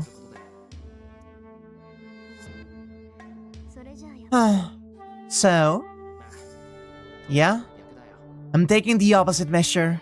I'm going to end this war by saving Sakura. I've decided to become Sakura's hero of justice. Even if letting Sakura live means killing everyone else? We don't know that yet. There should be a way to save Sakura and not let there be any more victims. I don't know about that. Sakura's already killed many people. Is it justice for you to save such a person, Shiro? And isn't that the thesis of this fucking route? Huh? Isn't that the question at the center of this entire fucking route? Engrossed. Her inquiry is decisive. A sin I can't talk myself out of. She puts it into words, and I finally... That's right. I will protect her even if she's not human. I'm going to protect her from everything, including the part of her that wants to kill herself. That's all I want to do. That's what it means to be someone's ally, right? I'm able to tell her what I think. Jeez, you really can't just come out and say it, huh? I nod back, feeling no shame. I see. Well, I knew there was no point in arguing with you, but I didn't think it'd go this far. You beat me. Huh? Where are you going, Tosaka? I had to go prepare for the battle. Sakura gave us that warning because she really doesn't have time to spare, so I had to get ready quick. That's true, but we were talking. We're done talking now. In short, you're going to save Sakura as long as you're still alive, right? Fine, do as you want. I'm not going to say anything now. Go struggle to your heart's content. She says with a little blush on her face because, as she already mentioned, she's a sucker for a boy that will not give up even when he knows it's impossible. Me too. Huh? Where did her nervousness go? Osaka looks angry now. But don't get me wrong, this is an exchange for making the gem sword. I will leave you in charge of Sakura as long as you're trying. I won't do anything until you can't move anymore. High jump. That's good, right? You might be able to save Sakura if you try hard enough. Osaka leaves with that. The uneasiness in my chest goes away. We're thinking oppositely. But Tosaka still wants to save Sakura. Then I can entrust her with Sakura. We both like her. Then Tosaka should be able to save Sakura.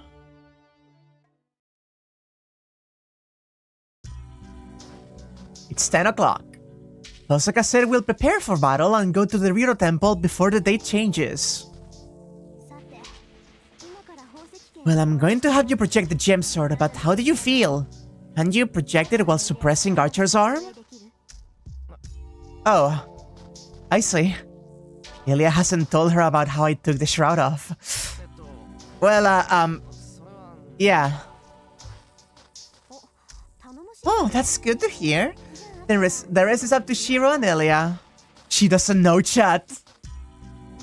And he's not even gonna tell her.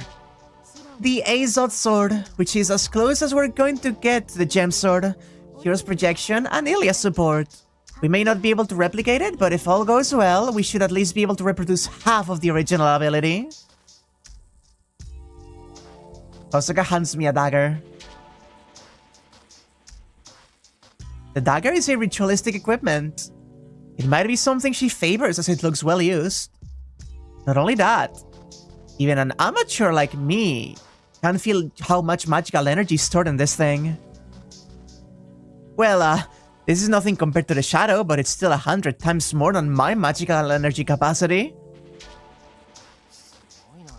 This is amazing! You had something like this up your sleeve?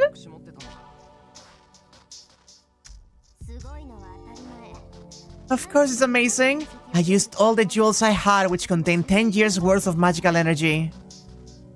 Osaka sulks like she didn't want to use them. She seems generous, but maybe she's really stingy when it comes to money? Well, with that aside...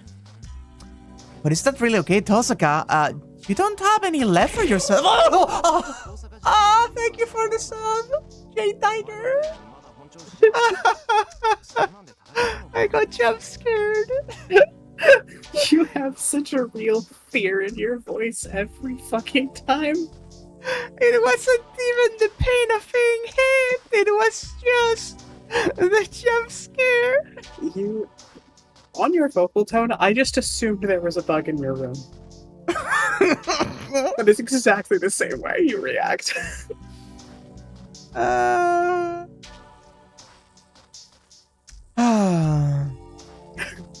where was I? But is that really okay, Tosaka? You don't have any left for yourself if you used everything you have, right? I know you're still not fully recovered, so can you still fight? Well, I can manage to move around, but I haven't healed to the point where I can use magic again. Wait, then... You don't need to worry. It's fine as long as you can project the gem sword. The sword has absurd powers said to have even stopped the falling moon. The fucking lore here. The fucking lore here. The fucking lore. Huh? I don't get what she means, but Tosaka has great confidence. I know what she means. Well, if she's so sure of herself, I won't worry either. Let's start, Shiro. It will take a long time to project that sword even for you. We have to get started or the date will change. You're right. And let's go back to your room. If we're not some place where you can relax, or chances are lower. Osaka heads back up to the living room. Hold on, I'll do the projection in the shed. And I want to be alone with Illya while I do it, so can't you wait in your room? Why? I had to be there in case something happens, right? There's no need.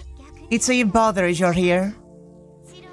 Shiro gets distracted easily, so we might fail if you fall and get his attention when it counts the most. Hey, that's rude, Illya. The date will change is such a weird way of saying before midnight. Don't worry about it. Tosaka complains with a sour look. He's not arguing back, maybe because she can't deny the possibility that she will screw up at a crucial moment. Alright. I'll wait outside the shed, is that alright, Illya? I guess it can be helped. That's the biggest compromise we can make. Oh god. Time for the gem sword.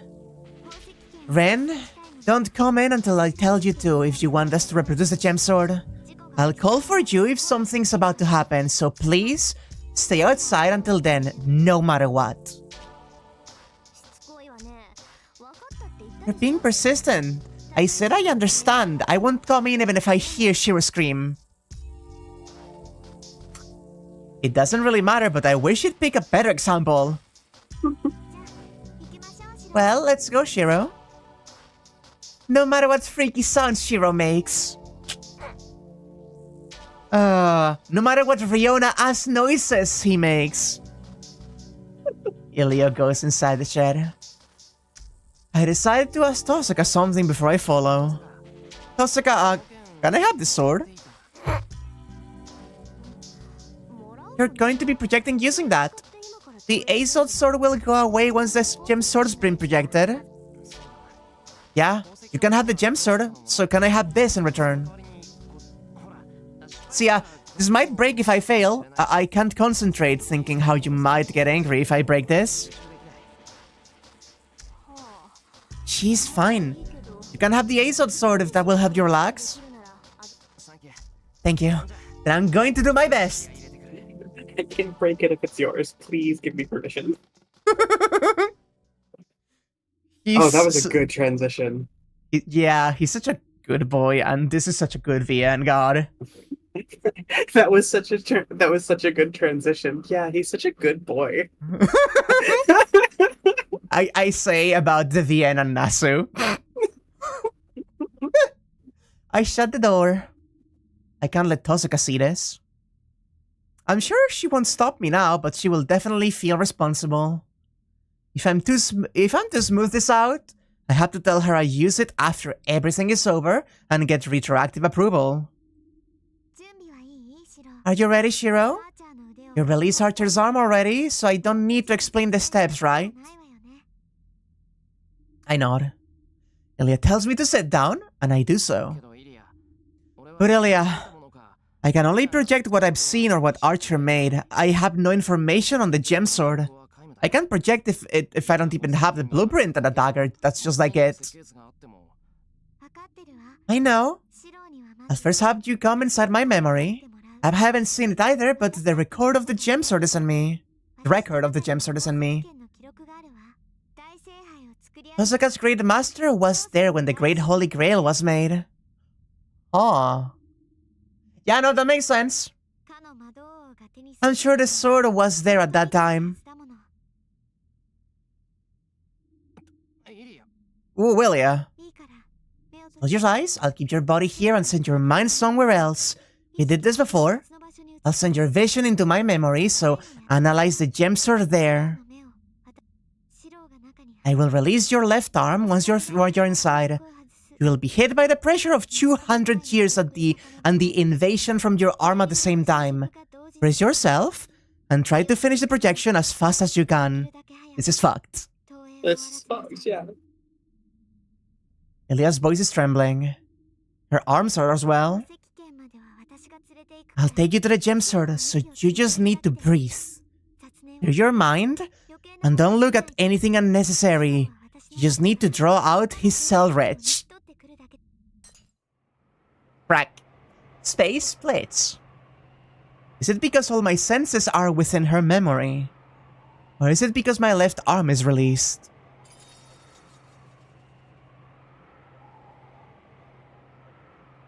There's no pain.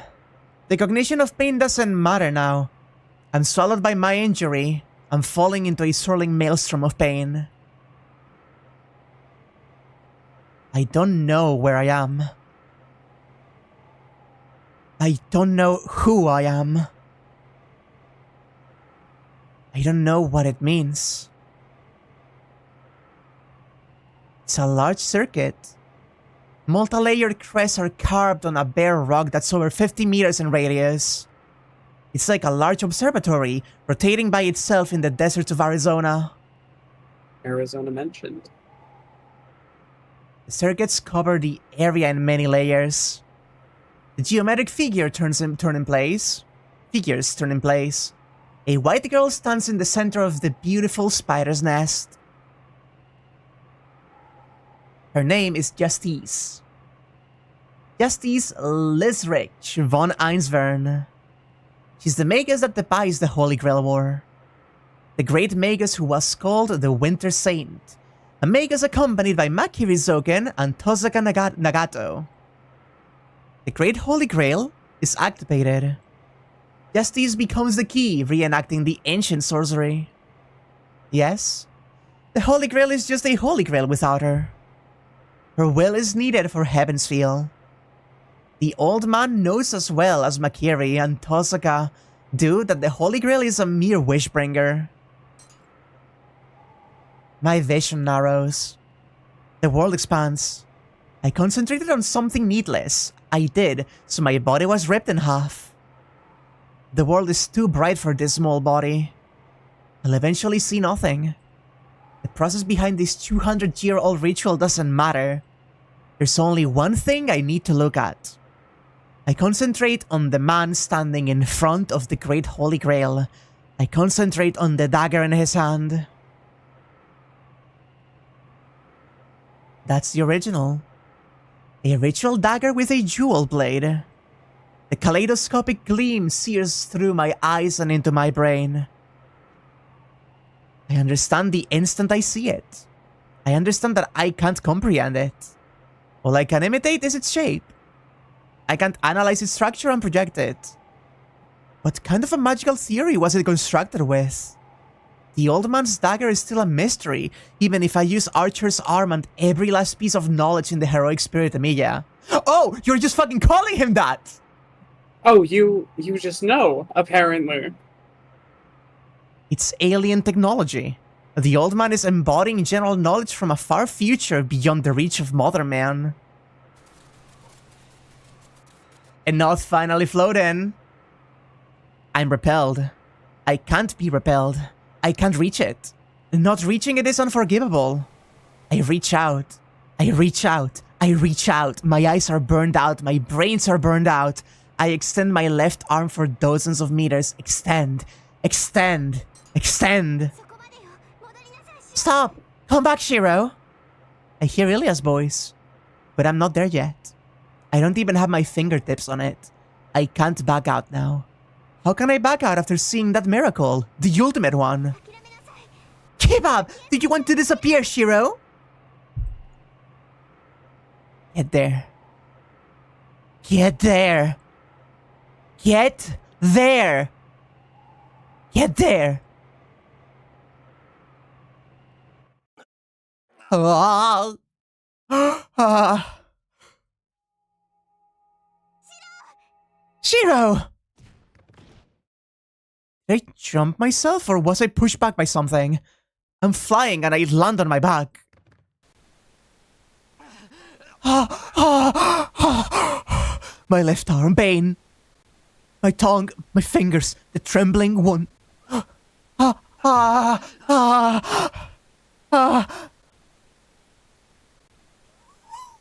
I love that. I love that so much. Stay! I'll shout! A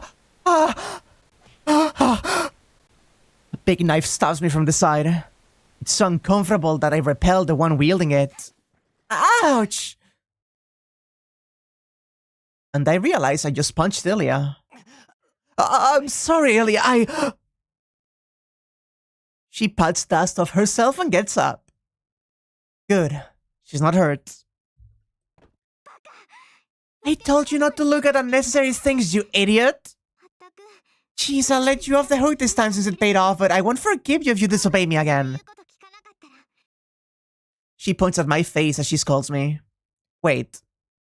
Feeling something hard in my left hand, I look down. Oh, I managed to project it. It's projected, but it doesn't seem like the one I saw. First of all, I don't feel any magical energy in this thing. Tosaka's Ace sword is many times better than this, and this blade wouldn't cut paper. Yep, I have a lot to complain about, but thanks to your hard work, Shiro. Thanks for your hard work, Shiro. Your projection was perfect. You showed me a flawless blade works. That blade sure do work. I don't know, but is this any good? It looks pretty crappy. That's fine, Aces. This sword is an extraordinary demonic sword that can only be used by swine or lineage. Well, I guess it's fate. Sakurai is receiving the protection of the third, and Rin's going to try to use the second. It wouldn't end up as mere investigation if the association were here. Every department would be running to put them on trial. God almighty. Yeah, the second has been mentioned alongside the third, huh? Yeah, there's stuff there that I know. Illya laughs. Oh, so this dagger is that amazing? Yeah? To be more accurate, it's a multidimensional refractory phenomenon. Gem Sword Kishore Zelrech Rhinorg. It's called Gem Sword Zelrech, and it's the old Magus' favorite sword and Tosaka's heirloom. Multi-dimensional refractory phenomenon? That's what they call me.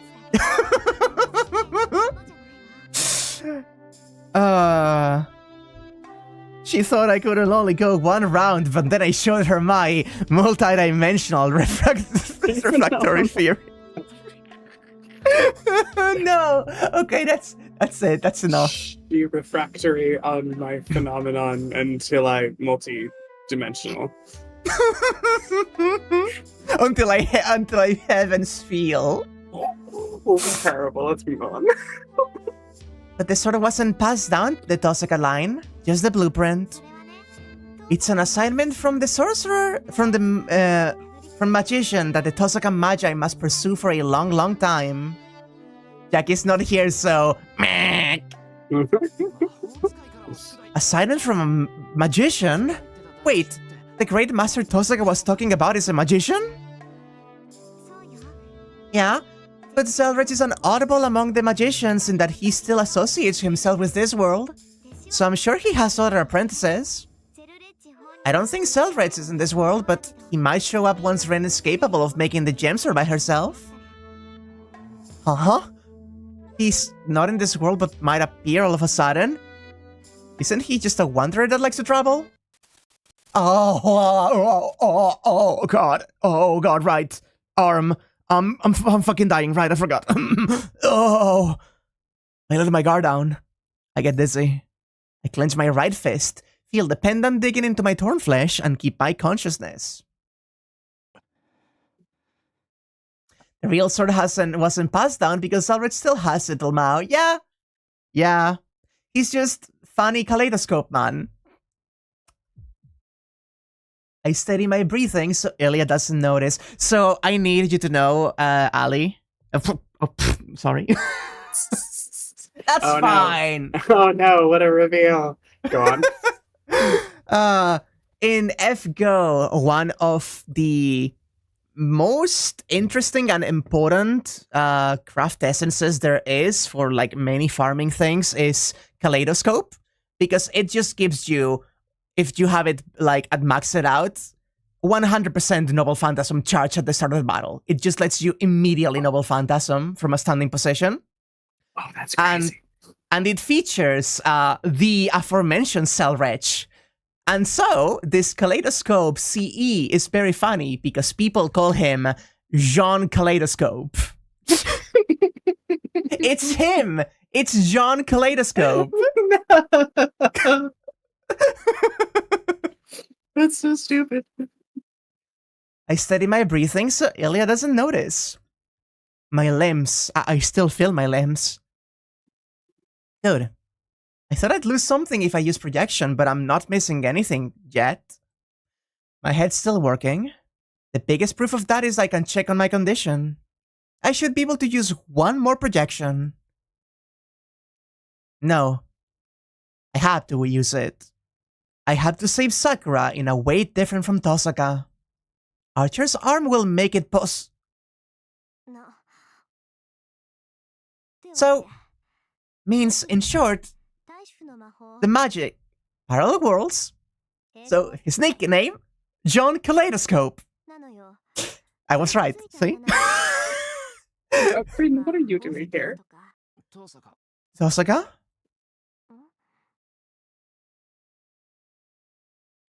I can't understand her. It's not that I can't hear her, she's just speaking in a language I don't understand.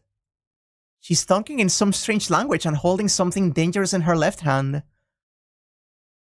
Tosaka's holding a sword I've never seen before. Never seen before? That can't be. I projected, I think, that sword just now, and my left hand is empty, so it must mean I handed it to Tosaka. Shiro? From? Was a projection? I get a chill. My memory is vague. I can't recall anything. My understanding and the details don't match up. I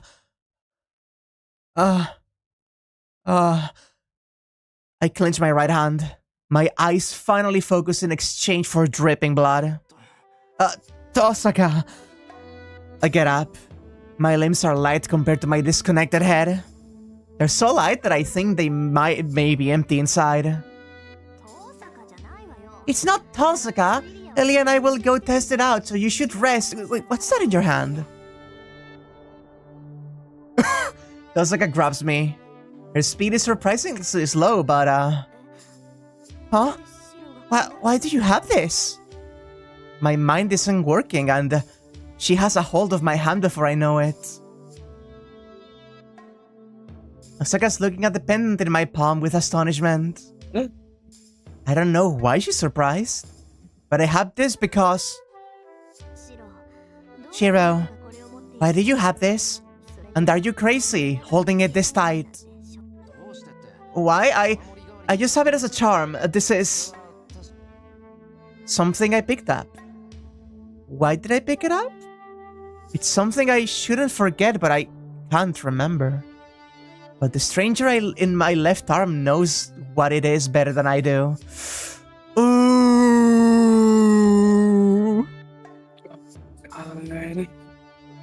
This whole... watching Shiro slowly break down in real time is incredible. It was also double hard seeing it, having watched it from third person with Sakura and now experiencing it from the POV. In first person, yeah. Also, I very recently had a moment where I was woken up in, like, in the middle of a dream. And for the first time in my life, it was a sudden wake up. Like, a lot of times you wake up suddenly after a dream or during a dream and you're, like, disoriented for a bit. But that time specifically, my dad was handing me a phone because my the endocrinologist was calling me because of my problems with the pills. And I was trying to understand the situation and I couldn't. I understand, like, this is exactly how it feels. Yeah. You see it happening. You see the person, like, saying and doing things that you should be able to understand, but you do not process what is going on. You are fully aware and conscious, but you don't know what is going on. There is And- nothing freakier than that feeling that, like, it's familiar. You know that what you're seeing and comprehending makes sense, but cannot connect it. Yeah, until the brain wakes up, and it's very, very, very cool to see depicted like this, right? Oh, as he just slowly breaks down. Also, finding it very interesting that he called him Amiya by name during the projection, but now the stranger in my left arm. I'm waiting for the scene to end to see if the name actually updates. It's something important. I have to have it on me until the end.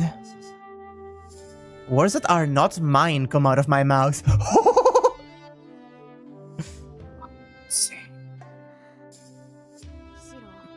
Shiro, I also have that pendant. Huh? Osaka takes out a pendant from her pocket. It's certainly the same. It's a simple design for a jewel user like Tosaka, but I think something simple like this brings out her beauty. Wow, they're the same. I nod back. No, mine's empty, but there's still a little bit left in yours. It's not significant, but I'm sure there's a meaning behind the usage of it. Keep that. It might come in handy. Tosaka puts her pendant away and walks off with Illya. Hey, Tosaka, where are you going? I need to talk to Illya. I will let you rest for an hour, so stay in your room. And I'll get seriously mad if you don't treat your hand right away. Osaka's bad temper borders on outright hostility. She takes Illya, who follows her without a word. Oh well, I guess I'm saved. Status and weapon screens, huh? Okay, so... the key... Oh, the keys. Bakuya. Wait! Did we have the name of this one before? Oh, the Ace of Sword. No, that's what we got. Yeah. Makes sense. And on status... We got it. We got it. We got the name. He knows. He knows. As they slowly merge into one. Oh. I have to find out what happened to me before I start moving around. I'm still conscious. I can figure out the situation if I don't let my guard down. So why am I here? I think about why I'm here in the shed. When you can yourself. I hate that so much. That's so funny. Sakura's warning. Sakura warned us to run and Tosaka said she'd fight. Then, that's right, we have to go beneath Ryudo Temple. So why am I lying in the shed when we have to go to the Ryudo Temple? I'm on the ground. I realize that I'm inside the shed.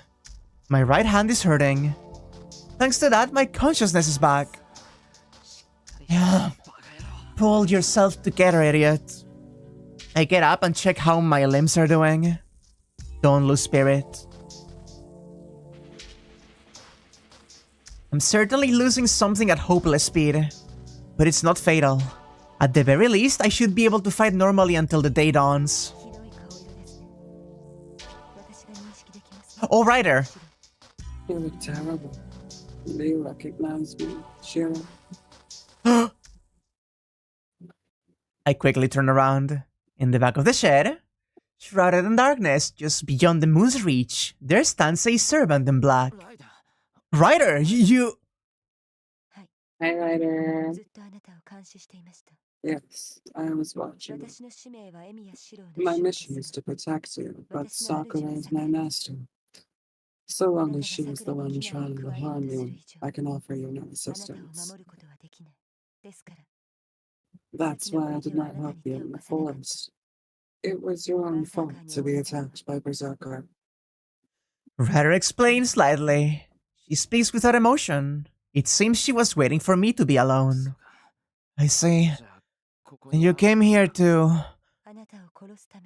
To kill you. You and your allies are Sakura's enemies.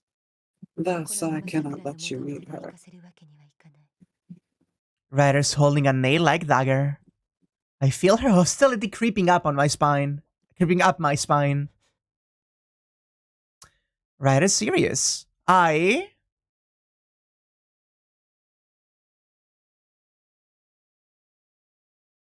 Is this the choice you were talking about? James in chat. Interesting. James has been quite adamant of wanting us to see a specific choice, so I can only imagine it's this one.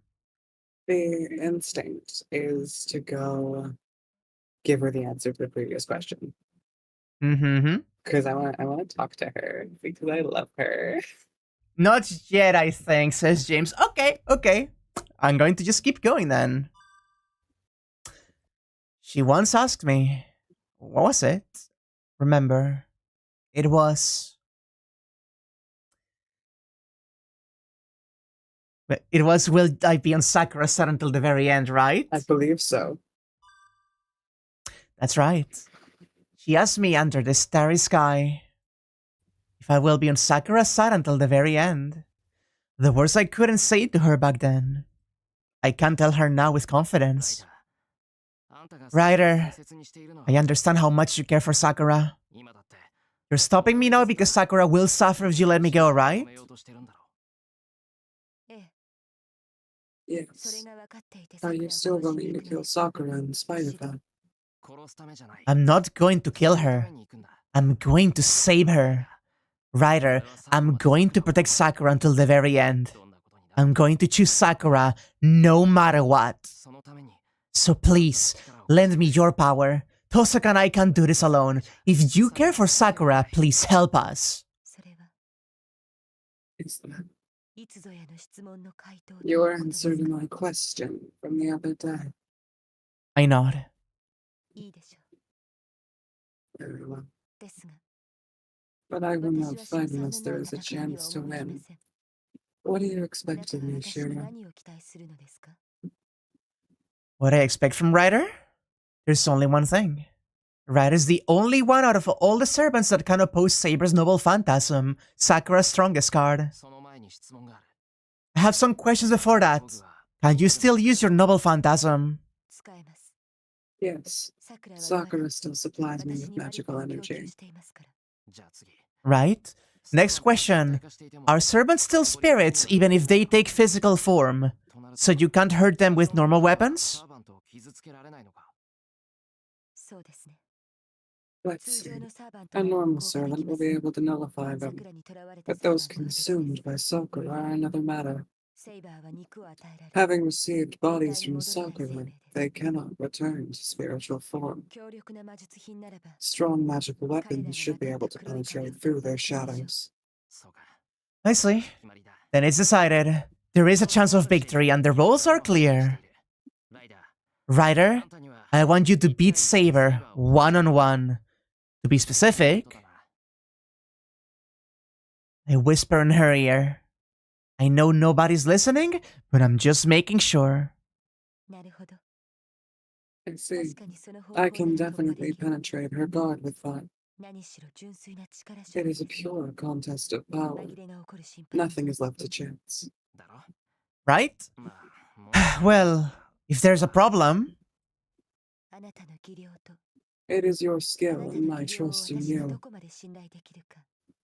Whisper so the readers can hear, so we can have a flashback to this moment when the cool thing happens later, huh? I know how you work, anime-ass game. I know your tropes. This is like one of my least favorite tropes. I nod. Ryder puts a finger to her mouth, thinking.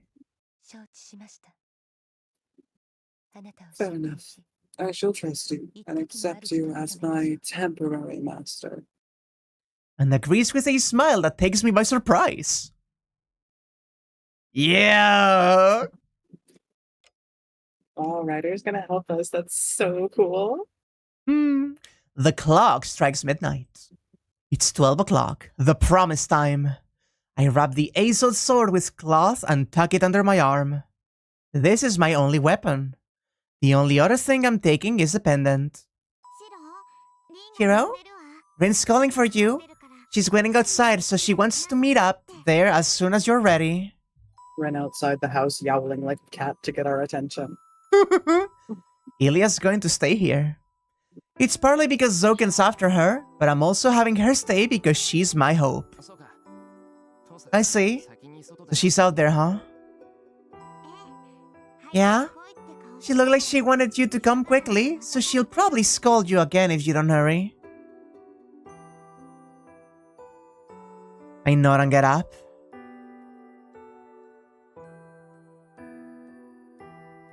There's no pain in my left arm now.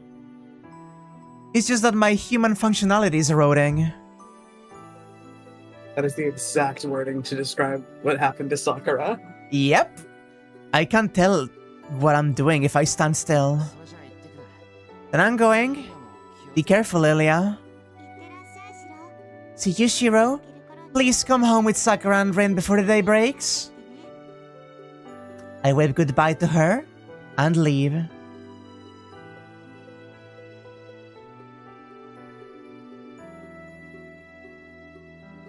The house is dead quiet. 10 years. Many things have happened here, and I have a lot of memories. Oh. This just happened recently. A morning scene that was part of my life for a year and a half.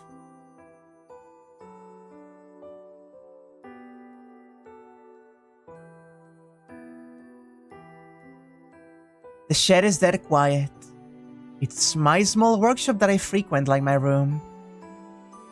Here I trained hard every night, hoping to be like Kibitsugu. Oh! She'd wake me up from time to time when I slept in. It feels like it happened long ago, but I even remember how the air smelled. The room is dead quiet. A room that was only used for the past couple of days. I don't have many memories here. I love that scene so much. Only Sakura comes to mind. Man. I sigh and lean against the wall. I can't remember. I can't remember what happened in this house or all the things I did. But still, Sakura's face comes to my mind just by walking to these places. Wow, she really means a lot to me. My consciousness is fading and my memory is a mess. The 10 years in this house are ambiguous in my head. But I can still remember. I can clearly remember Sakura no matter what part of me goes away. I take a deep breath. What must be done has been determined from the start. Alright. Let's go, Sakura. Taking a firm grip on my consciousness, I leave Sakura's room. There's nothing left. We once made a promise here. We knew it wouldn't come true, but we encouraged each other. I'll do it again now. What was that small hope used for? You can't do this to me, game. You can't fucking do this to me, game. You cannot fucking do this to me, game. I really... The 16 final. The day after Valentine's Day. Fuck, dude. Oh, and it begins with an interlude. Great! It's an altar enshrining the stars. The fire blazes up as if to connect the heaven and the earth. The flickering fire illuminates the dark cave and singes the surrounding dome. But this can't be a proper enshrinement. It's said to connect to the sky, but the heavens are still underground. And the shining light isn't red, but black. The air's impure, the wind stagnant, and the drops of water on the walls are colored like poison.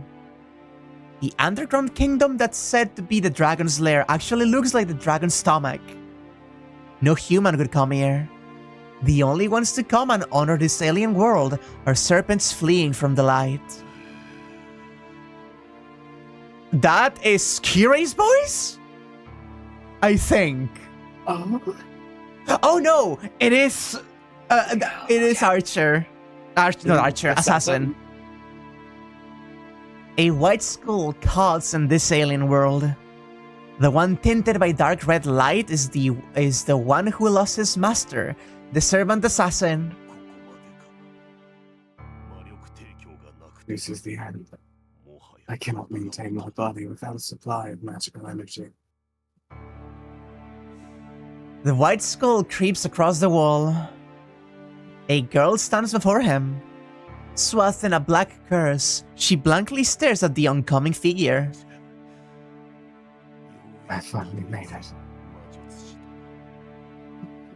Negus, I cannot see you. But are you still alive? He stops 5 meters in front of the girl. Sticking to the wall like a spider, Assassin speaks into empty space. Zouken! Zouken? He didn't get fucking purified all the way! You motherfucker! Sir? Yes? Glad you could make it back, Assassin. And the call reaches him. The voice of the old magus echoes throughout the empty chamber. The old man who was killed by Kotomina Kirei still lives in this underground kingdom. It's natural.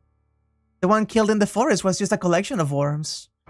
The main body of the old magus, the host that contains his soul, is sleeping in the safest place on earth. It was a hologram. Even the priest's holy words cannot kill him unless the main body is destroyed. But having my limbs destroyed got me. I cannot make magical energy to send to you, and it is too much of a bother to go find a new body above ground. This will burden her, but it is about time. Sakura, make a contract with Assassin. You need a new bodyguard now that Berserker is defeated. The voice echoes. The girl clad in black curse, Mato Sakura, doesn't answer.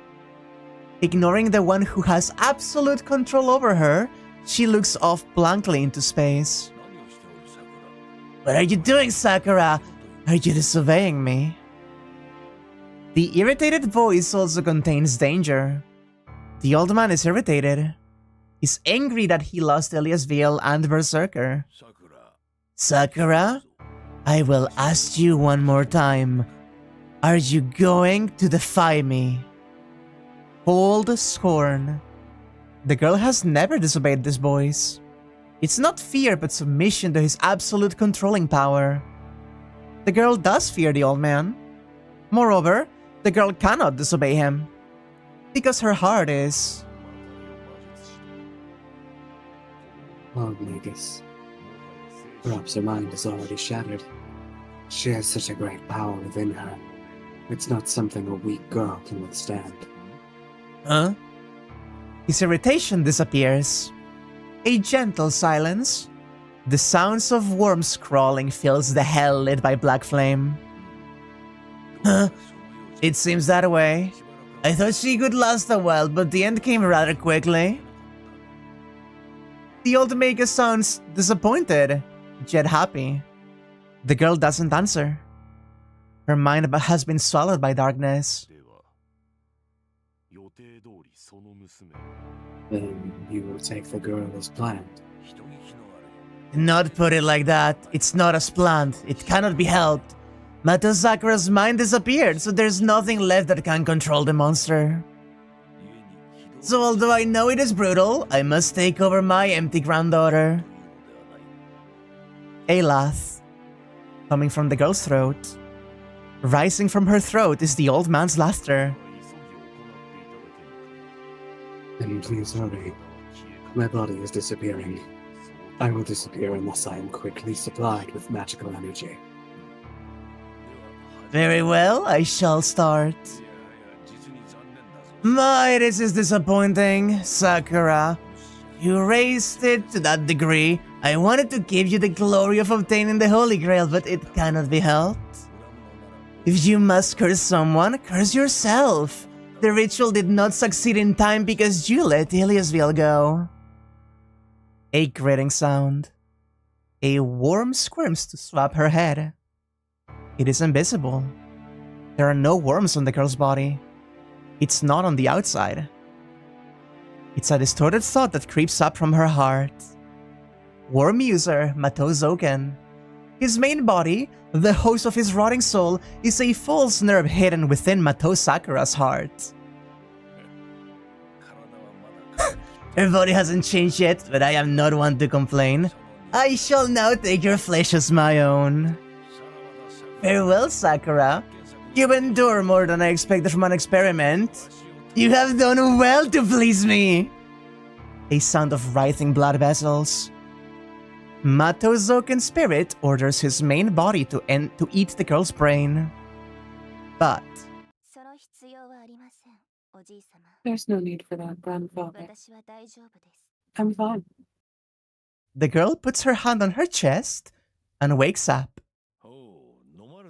I thought it had consumed you, but you still persist? Huh. Sakura, the circumstances have changed and I can no longer maintain Assassin. It will burden you, but form a contract with him. The old Magus gives her an order, but the girl shakes her head in refusal. What? What do you mean? I told you already, grandfather. There's no need for that. An ice-cold voice. At that instant, a vast darkness swallows the white skull on the wall.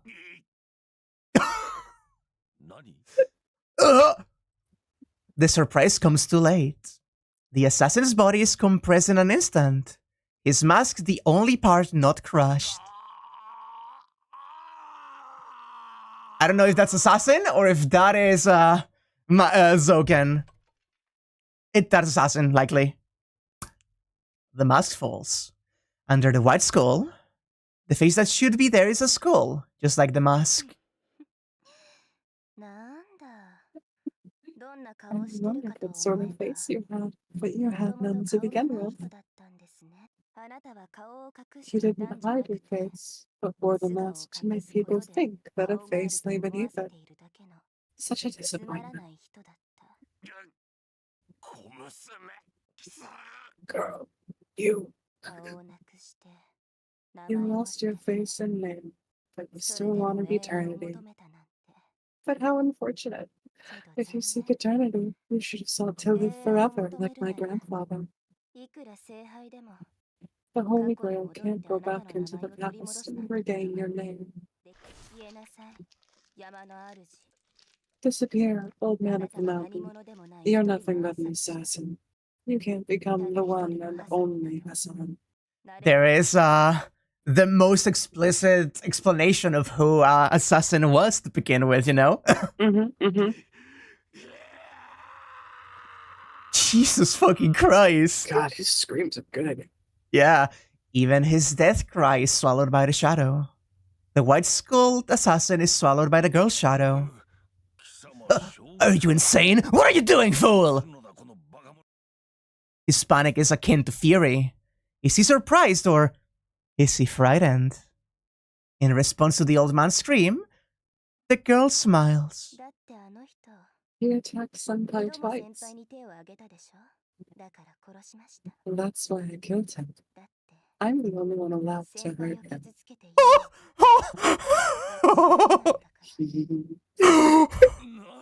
What? And grandfather, you don't need to be protected by him anymore, so we have to give him leave. And then she plunges her finger into her own body as if performing a psychic surgery and pulls out a worm that was buried deep within her.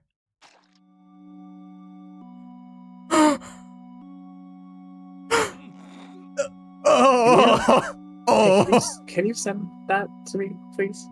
Yeah, of course I can. Don't worry about it. Allow me to. Allow me to. I am. It has been sent. Thanks, pal.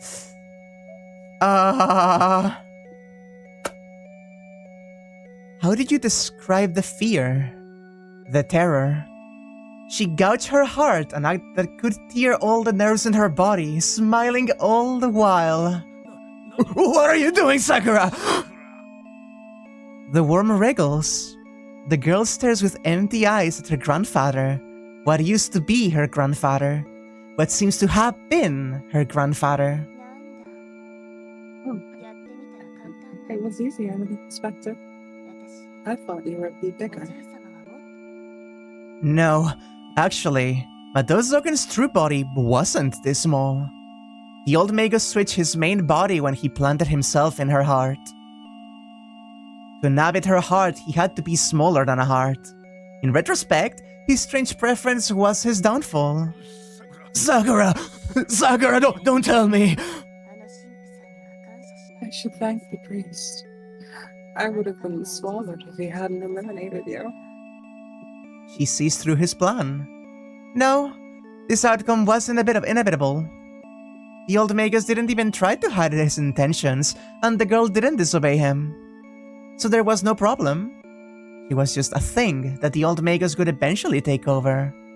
Until she betrayed him. Hold on! No, Sakura! Possessing you is my last resort. I shall entrust you with the gate as long as you're still conscious. All I want is for the Mato bloodline to prosper. All I want is for you to win and obtain everything! The worm squirms around. The girl smiles at the trash in her fingers. All the better then. I don't need your help anymore. I can open the gate by myself. The impossible occurs. The old Magus only made one mistake. Wait, please, Sakura! This has all been for you! And this is how you repay me! Goodbye, Grandfather. It must have been tiring to crawl about underground for 200 years, right? You can disappear now. The old man has raised her too much. Believing her to be pure, he never noticed the darkness within. The girl's the only one left of the altar. The swaying black fire rejoices at the independence of the girl that embodies it. The girl stares at the blood on her hand.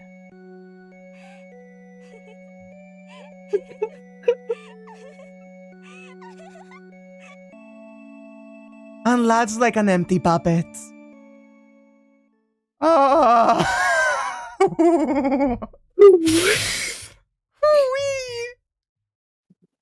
Zouken was so focused on corrupting the girl that he hadn't realized that the corruption was coming from inside the house. The corruption is coming from inside the Sakura. My god. So, yeah? I feel like now might be a good place to pause because I don't think we're gonna get another one. That's a good chat. What do you believe? Now, what is? Allow me to pose part 2 of this. Now, the next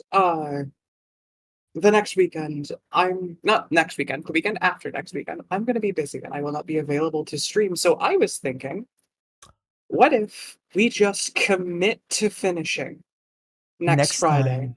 Maybe we can start an hour or two earlier and just Oh. go start to finish and just get the whole thing done.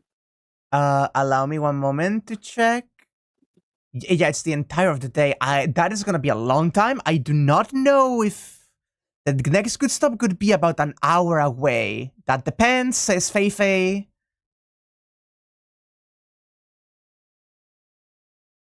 I don't know how long this next day is the thing. Right, that's what I'm saying. We commit to a nice long one. We count dawn as one of the single full endings. We can do the other one afterwards, right? Yeah. We're counting just a single one of them. We can check the other one the next time around. That is exactly what I'm suggesting. Mm-hmm. Nod. Mm. Just because the time after, like I said, I won't be available until the whatever. So I don't wanna be left on too much of a cliffhanger. About 4 to 5 hours. Yeah, that would be perfect if we start like an hour or two earlier, as you mentioned. Yeah, I would be super available to do that if I planned it in advance. Okay, we can finish one route of Heaven's Fields next time. And then we can deal with getting the other one. I've been told that to get the other ending of this, hard to judge, but if you start early and log, it potentially run long. Yeah.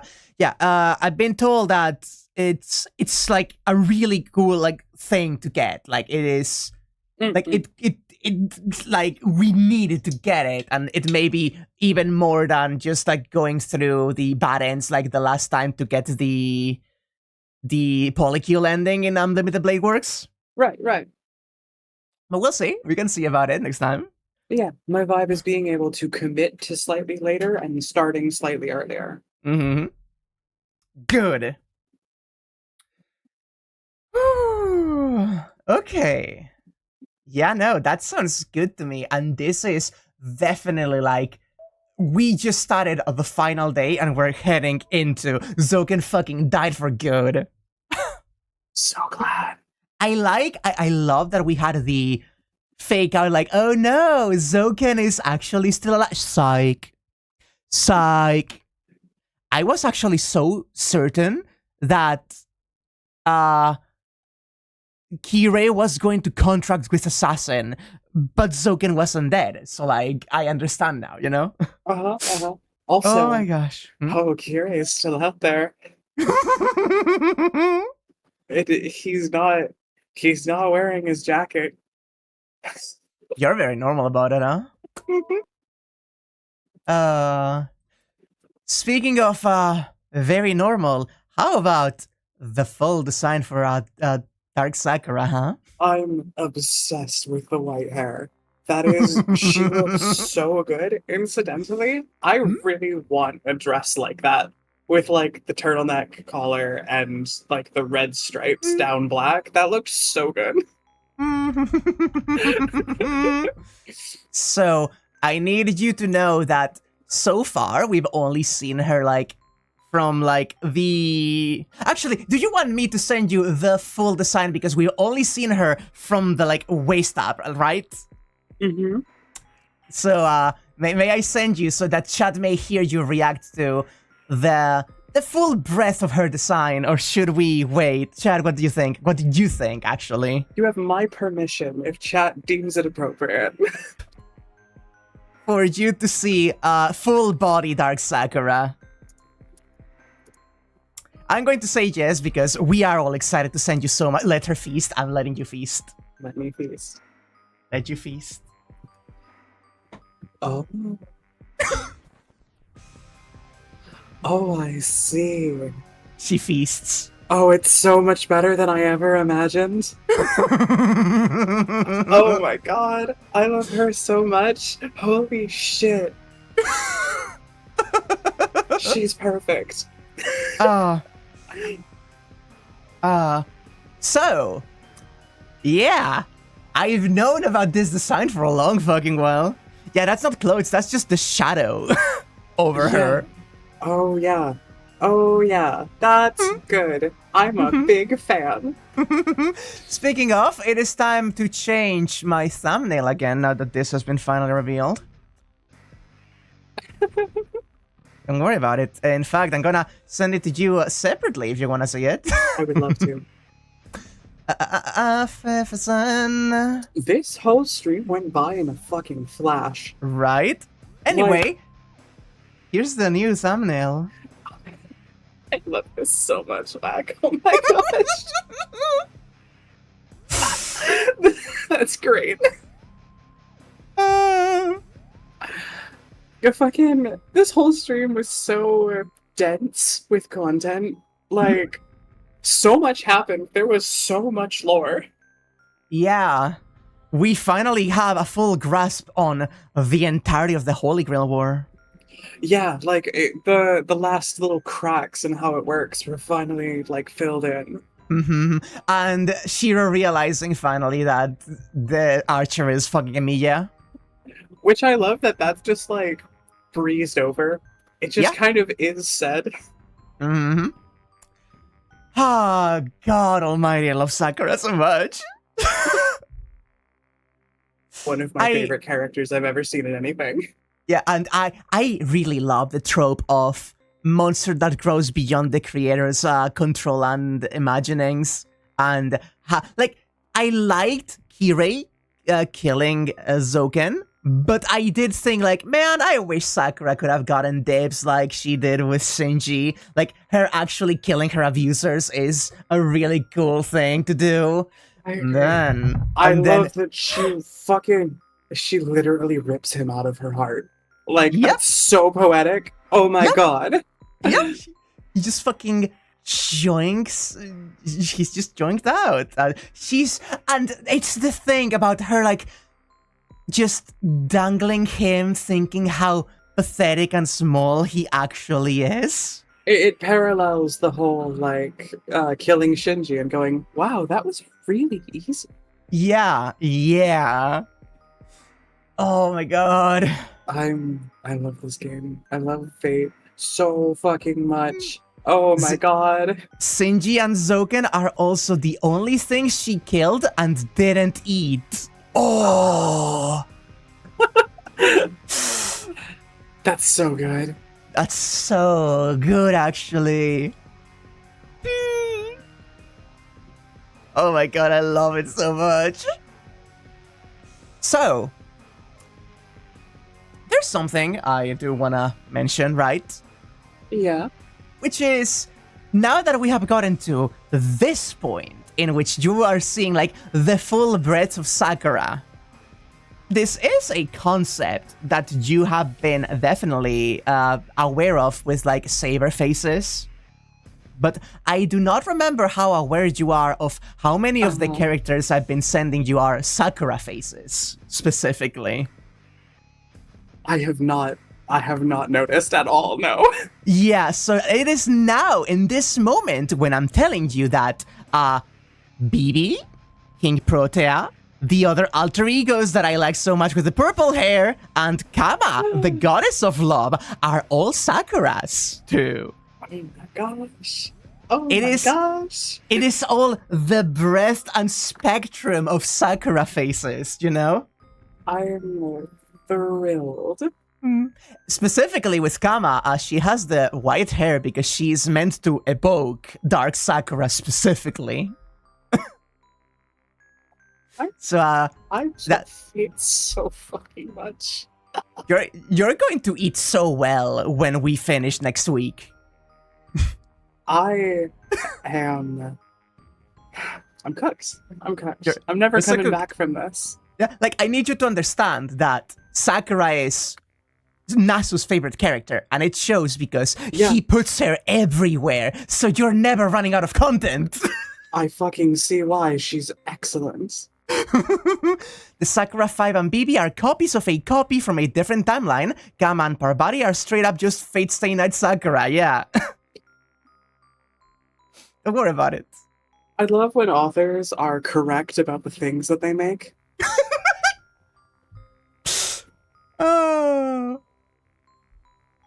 Oh my gosh. But yeah, you have no idea how much art I'm about to send you of Dark Sakura. I'm so fucking ready. Fucking spam the shit out of me, girl.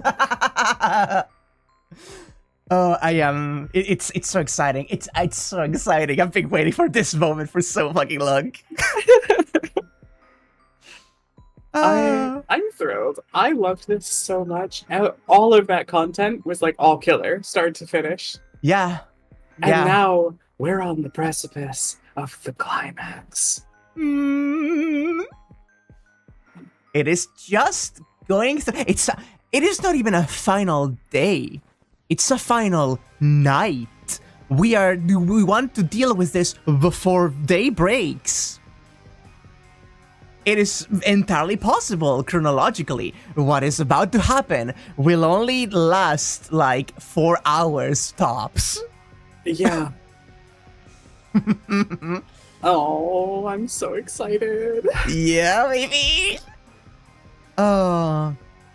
And I love that. I was going to say, like, at this point, like, if there's any kind of theory or thought, but now we kind of are at the point where there's not much left in terms of theories. We just have to see it unfold. Yeah, literally. Like, everything's in place. All we can do is sit back and watch it happen. And Shiro breaking down. There was a comment I saw earlier that I didn't comment because I was reading through Shiro just having a goddamn breakdown. Mm-hmm. But I internalized it because it was incredible. That specifically said, both Shiro and Sakura have very similar symptoms, but also they are being slowly invaded by beings alike them. Yeah, I saw that. I was thinking about how they're both being, like, eroded by servants that are intrinsically connected to their body now. Yeah. And there is so much interesting with the connection between Anger Mainyu and Sakura, because it's exactly what just happened now, right? Where it is Sakura's mind is at risk, and you have Zouken who is just waiting for her to fucking disappear. But it's the fact that it is not, oh, Sakura is being corrupted, or, oh, this is a part of Sakura deep in... It's like both of them. It's both of them. They are both beings that have a inherent connection in what they've gone through and what they are, and they are resonating, and she is being eaten by the curses, but at the same time she's resonating with it. I was sitting here, like, pogging out of my mind, like, oh my god, Shiro's accepting all of the burdens of the people around him. All the evils in the world, baby. Oh, the evils in the world, baby. I don't know. It's the way Shiro and Kirei are paralleling each other a lot, too. Yeah. That I'm, like, really, really into, and the way that so many of the things Kirei have said are coming up explicitly in Shiro's behavior without it being addressed, and I am loving this. It's so much. All the time. All the time, it's so much. It's not always subtle, but it's always good. Yeah. God, and there's just... It's so dense. It's so thick. You could stick your teeth into it like a steak and it could bleed, right? Why'd you say it like that? I thought it was an appropriate comparison, considering... Like, I mean, it is, but Girl, go eat Gilgamesh, Jesus. I don't want to hear this from you. I'll be Gilgamesh. I mean, what? I mean, what? Oh my gosh, I love her so much. Sakura is perfect. She's the best character ever written, I say. Having not even finished.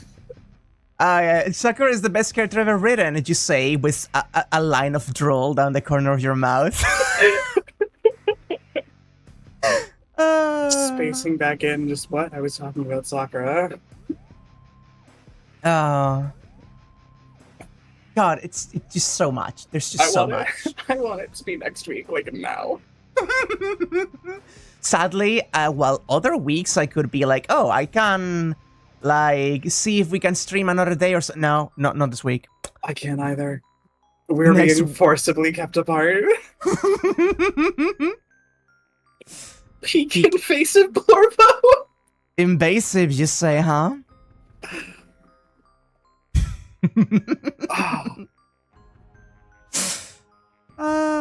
It will get even better, well, I bet. Listen. I may not agree. Okay, so here's the thing, right? Fate is not a flawless series by any means. In the full scope of the Nasuverse, there's a fair amount of misses all around, and I do not like some of the, writing choices of Nasu has occasionally. I would trust Nasu with my fucking life. I don't agree 100% with every single thing presented. I trust him with my life with the resolution of this VN and to take me on a ride. I feel unsafely safe allowing Nasu to take me on a wild ride. You know what I mean? We're on the mushrooms wild ride. Oh, God almighty. Alright, I should excuse myself and go get dinner sorted out. I have to go sink my teeth into some meat. But, thank you so much for having me along on this adventure. Oh, yeah. I say it every week. This has been an absolute delight. Staple of my week. Love being along here with you. Chat, thank you for watching. I am genuinely having the time of my fucking life. And I love you too, hon. Yeah. Woo! I'll catch you guys later. Bye-bye. Bye-bye, hon. Oh my god, we're so fucking cooked. Oh my god. I don't think I can say what just happened. I think I'm not allowed to say what just happened, but I need you to understand.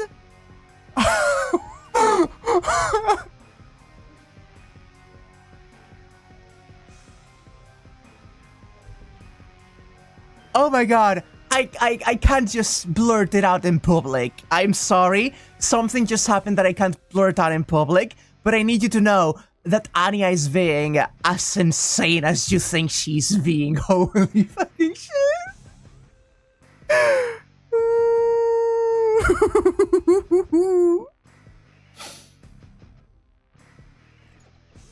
Oh my god. Oh my god.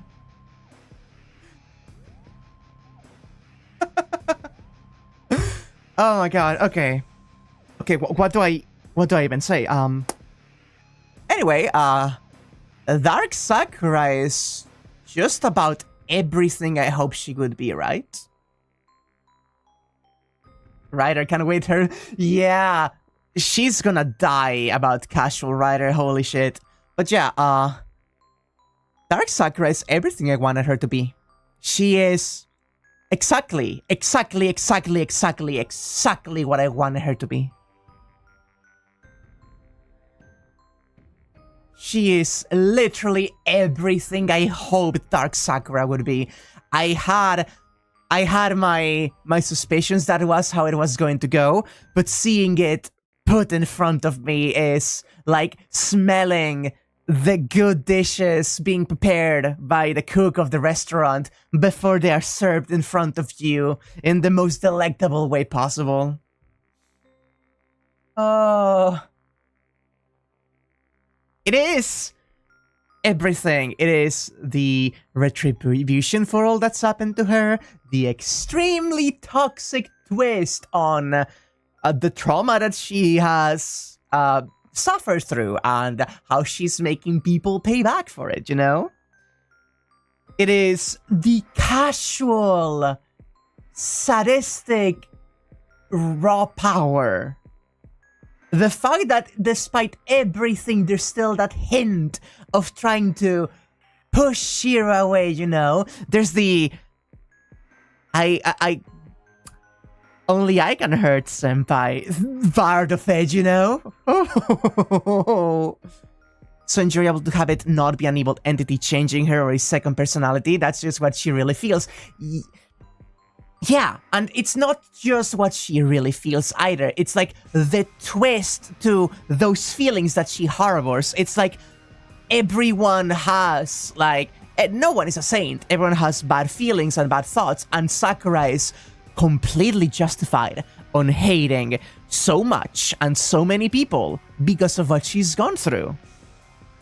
And it is completely fair for her to have those thoughts, and this is those thoughts bubbling up to the surface and making her be the one making others suffer through that askew, twisted mentality. And that it's the dual examination, right, of this is a trauma victim lashing out for everything she has gone through, and she's not a corrupted evil that is twisted beyond recognition. She is... I think the way I can think about it, right, is just like how Angra Mainyu is described as, that was not a devil. That is just a man that was chosen and blamed and tortured until he became that devil that they wanted him to be. Sakura is just a girl that has been fucked up from an early age and made to suffer to the point where she is just exploding with all of those negative thoughts and feelings and urges.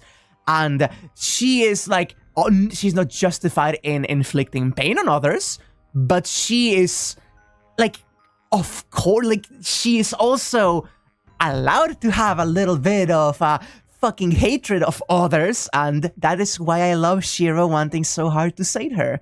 Because Shiro sees what she's gone through, and he doesn't want to just say that it is a lost case. Like, oh, she has become just as bad as the things that happened to her, and so she's evil now and she must be killed. That's another part of like the big thesis of the route, is like, there's nothing that is born evil, and there's inherent evil in every one of us, and everyone is capable of doing really fucked up stuff, and the way society and the world around us creates these situations where people are marginalized and pushed, outcast, and allows this abuse to continue in some manner. And there's like this the whole, it's the whole thing. It's the whole thing. It's so good. There's so much stuff. You couldn't just go on and on about the themes and keep connecting them to more things.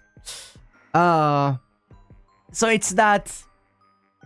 It's, yeah, as Fei says, it's not a good trauma response, but it's an incredibly expected one, and I definitely feel sorry for Sakura and her, you know, killing of many people to feed, but I do not feel sorry in the slightest for her killing her abusers, for example. Those were the two of the most cathartic fucking deaths in the entire VN.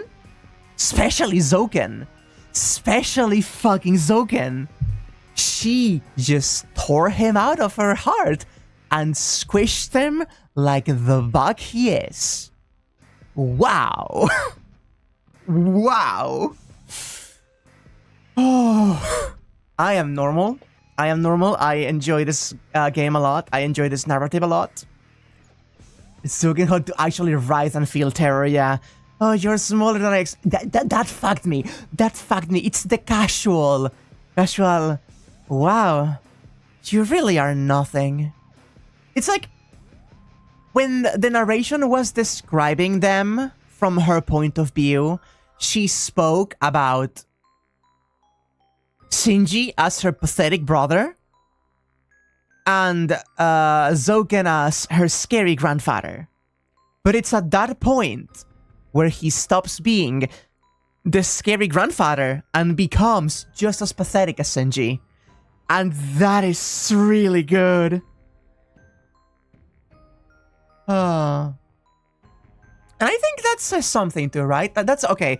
Like, listen, as we have talked a lot, Nasu is not the best when it comes to writing narratives that do not like you know, the involvement of like Kirei's mention of like the dream of the nuclear family, straight family, you know, and stuff like that, and like Shiro in the Fate route in general. Like, there's that misogynistic like undertone to some of the writing that it is not condoning it, but it is like a societal part of things that tints the way that some interactions happen and some of the views, and you can see maybe some of Nasu's own biases that he still has to work out in that sense, right? But there is something that I find really empowering about the idea of presenting both Zouken and Shinji as completely separate, but then exactly the same at the very end. Let me explain. You have Shinji, who is the pathetic, angry idiot that has an inferiority complex, that is a coward, and that he abuses Sakura to feel better, but he is like a pathetic wretch that has no self-worth and is using this to try and feel bigger. And he ends up being a pathetic character. He ends up being pathetic, defeated thrice over in this route, and ends up, in the end, assaulting Sakura, and she kills him, and it's fully deserved, and he dies a pathetic and sudden death. You contrast that with Zouken, who is a mastermind. He's been trying to be immortal for 200 years. He has plotted and planned and set the stage of so much from the beginning. And he is a wretched and awful person. And he is the shadowy figure that has utter and complete control on Sakura. He's a sadist, he has power. But when the cards are down, and when Sakura finally snaps at him, he's just as pathetic as Shinji. And I feel that's very empowering, because it tells you that even to an extent Gilgamesh, who is like the Shinji machismo with the confidence and power to back it up, he still dies instantly. Sakura just eats him and he disappears and he's gone. And there is something about that. There's commentary there, right? I'm not crazy, right? Like, you see the commentary there in the face of the worm that eventually will turn, and the woman that has been abused and taken advantage of by all of these men. At the very end, all of them just crumble in an instant and cannot reckon with the consequences of just being awful assholes to this one girl that just had enough. And I love that. Assumed disobedience made him mad, but actually losing control terrified him. And we saw this from the beginning. He was horrified of the shadow being let loose. In the park, he ran away cowering in fear.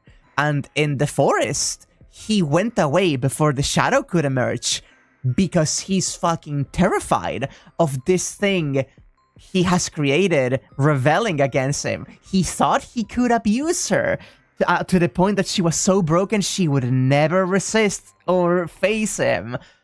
And then he just couldn't fathom the fact that she just had fucking enough. She just had fucking enough. Oh my god, I fucking love this game. Okay, I need to go. I need to settle my thoughts. I am vibrating. Oh my god, I need to send so much art to Anya. So without further ado,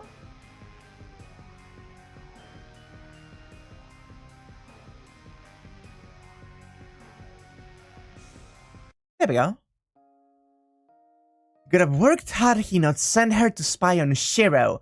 It was a singular spark of hope that let her keep clinging on to the idea that there was some goodness, any goodness, that she could still aim for happiness. And it was because of that that she has resisted to this extent, and she has ended killing him. And all I'm going to say is, while less on the end of someone becoming a villainous and killing their abuser, I am thinking now about Lost Belt 6, and I am going to preface this by saying, if you play Fate Grand Order or are interested in Fate Grand Order and do not want me to spoil a major plot point in Lost Belt 6, Avalon Le Fay, in Fate Grand Order, please mute or leave right now. This is the end of the stream. Okay? The preface has been made. And so I say, I'm thinking about Castoria now.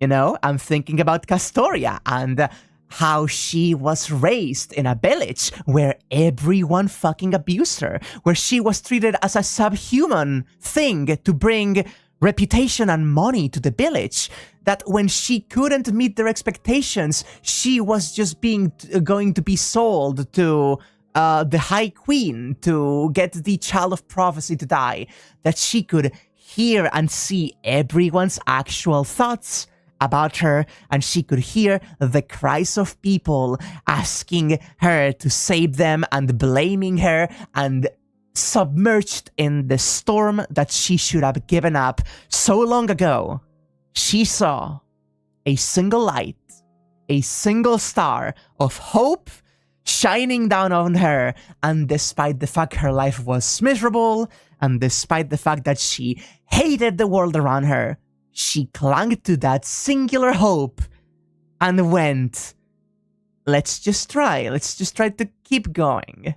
And she kept going, and despite the fact that it ended in her own death, she followed that path up to the end and met someone she could relate to, and though she surely ended it with many regrets, at least decided to, like, she was so ready to end her life at the forge, and then of course the fucking Shiro face Muramasa lets her fucking live. Of course Muramasa, the Shiro, lets her, the saber that's actually a Sakura, live longer by burning himself up in the forge. Oh my fucking god. Oh my god. Wait, no. Sorry, I just realized. No. Of course fucking Shiro gave his life up for Sakura. God fucking damn it. No.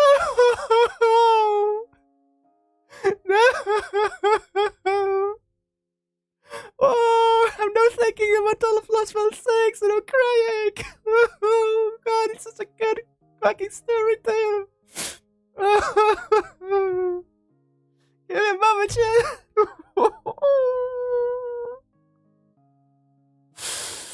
Oh my god. Oh my god. Oh boy. Oh boy. I'm surprised I didn't cry at a stream, but I guess it's coming out now, huh? Oh. Oh man. Oh man. Oh. That's how you know it's a good ass fucking story. Just thinking back on it and connecting the dots with Fate Stay Night made me cry. Oh, and there's, yeah, no, there's Morgan too. God, there's so much. Oh my god. Lost Belt 6 from a lens of having read Stay Night, it's fucking different. Oh my god. Oh my god. She's the saber who's Sakura. God damn it. Oh my god. Okay. I need to go rest. I'm sorry. I wasn't expecting to actually start just outright sobbing there at the end, but that hit me significantly harder than I thought I was going to be hit. So I will be leaving you all with this here. I need to sip water. I need to rest, and we will be back with the ending of one of the endings of Heaven's Fields next time. Oh my god.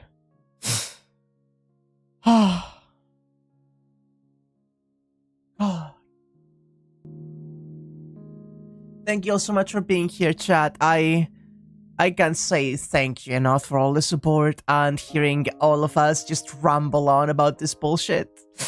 I will be seeing you next time. Bye bye.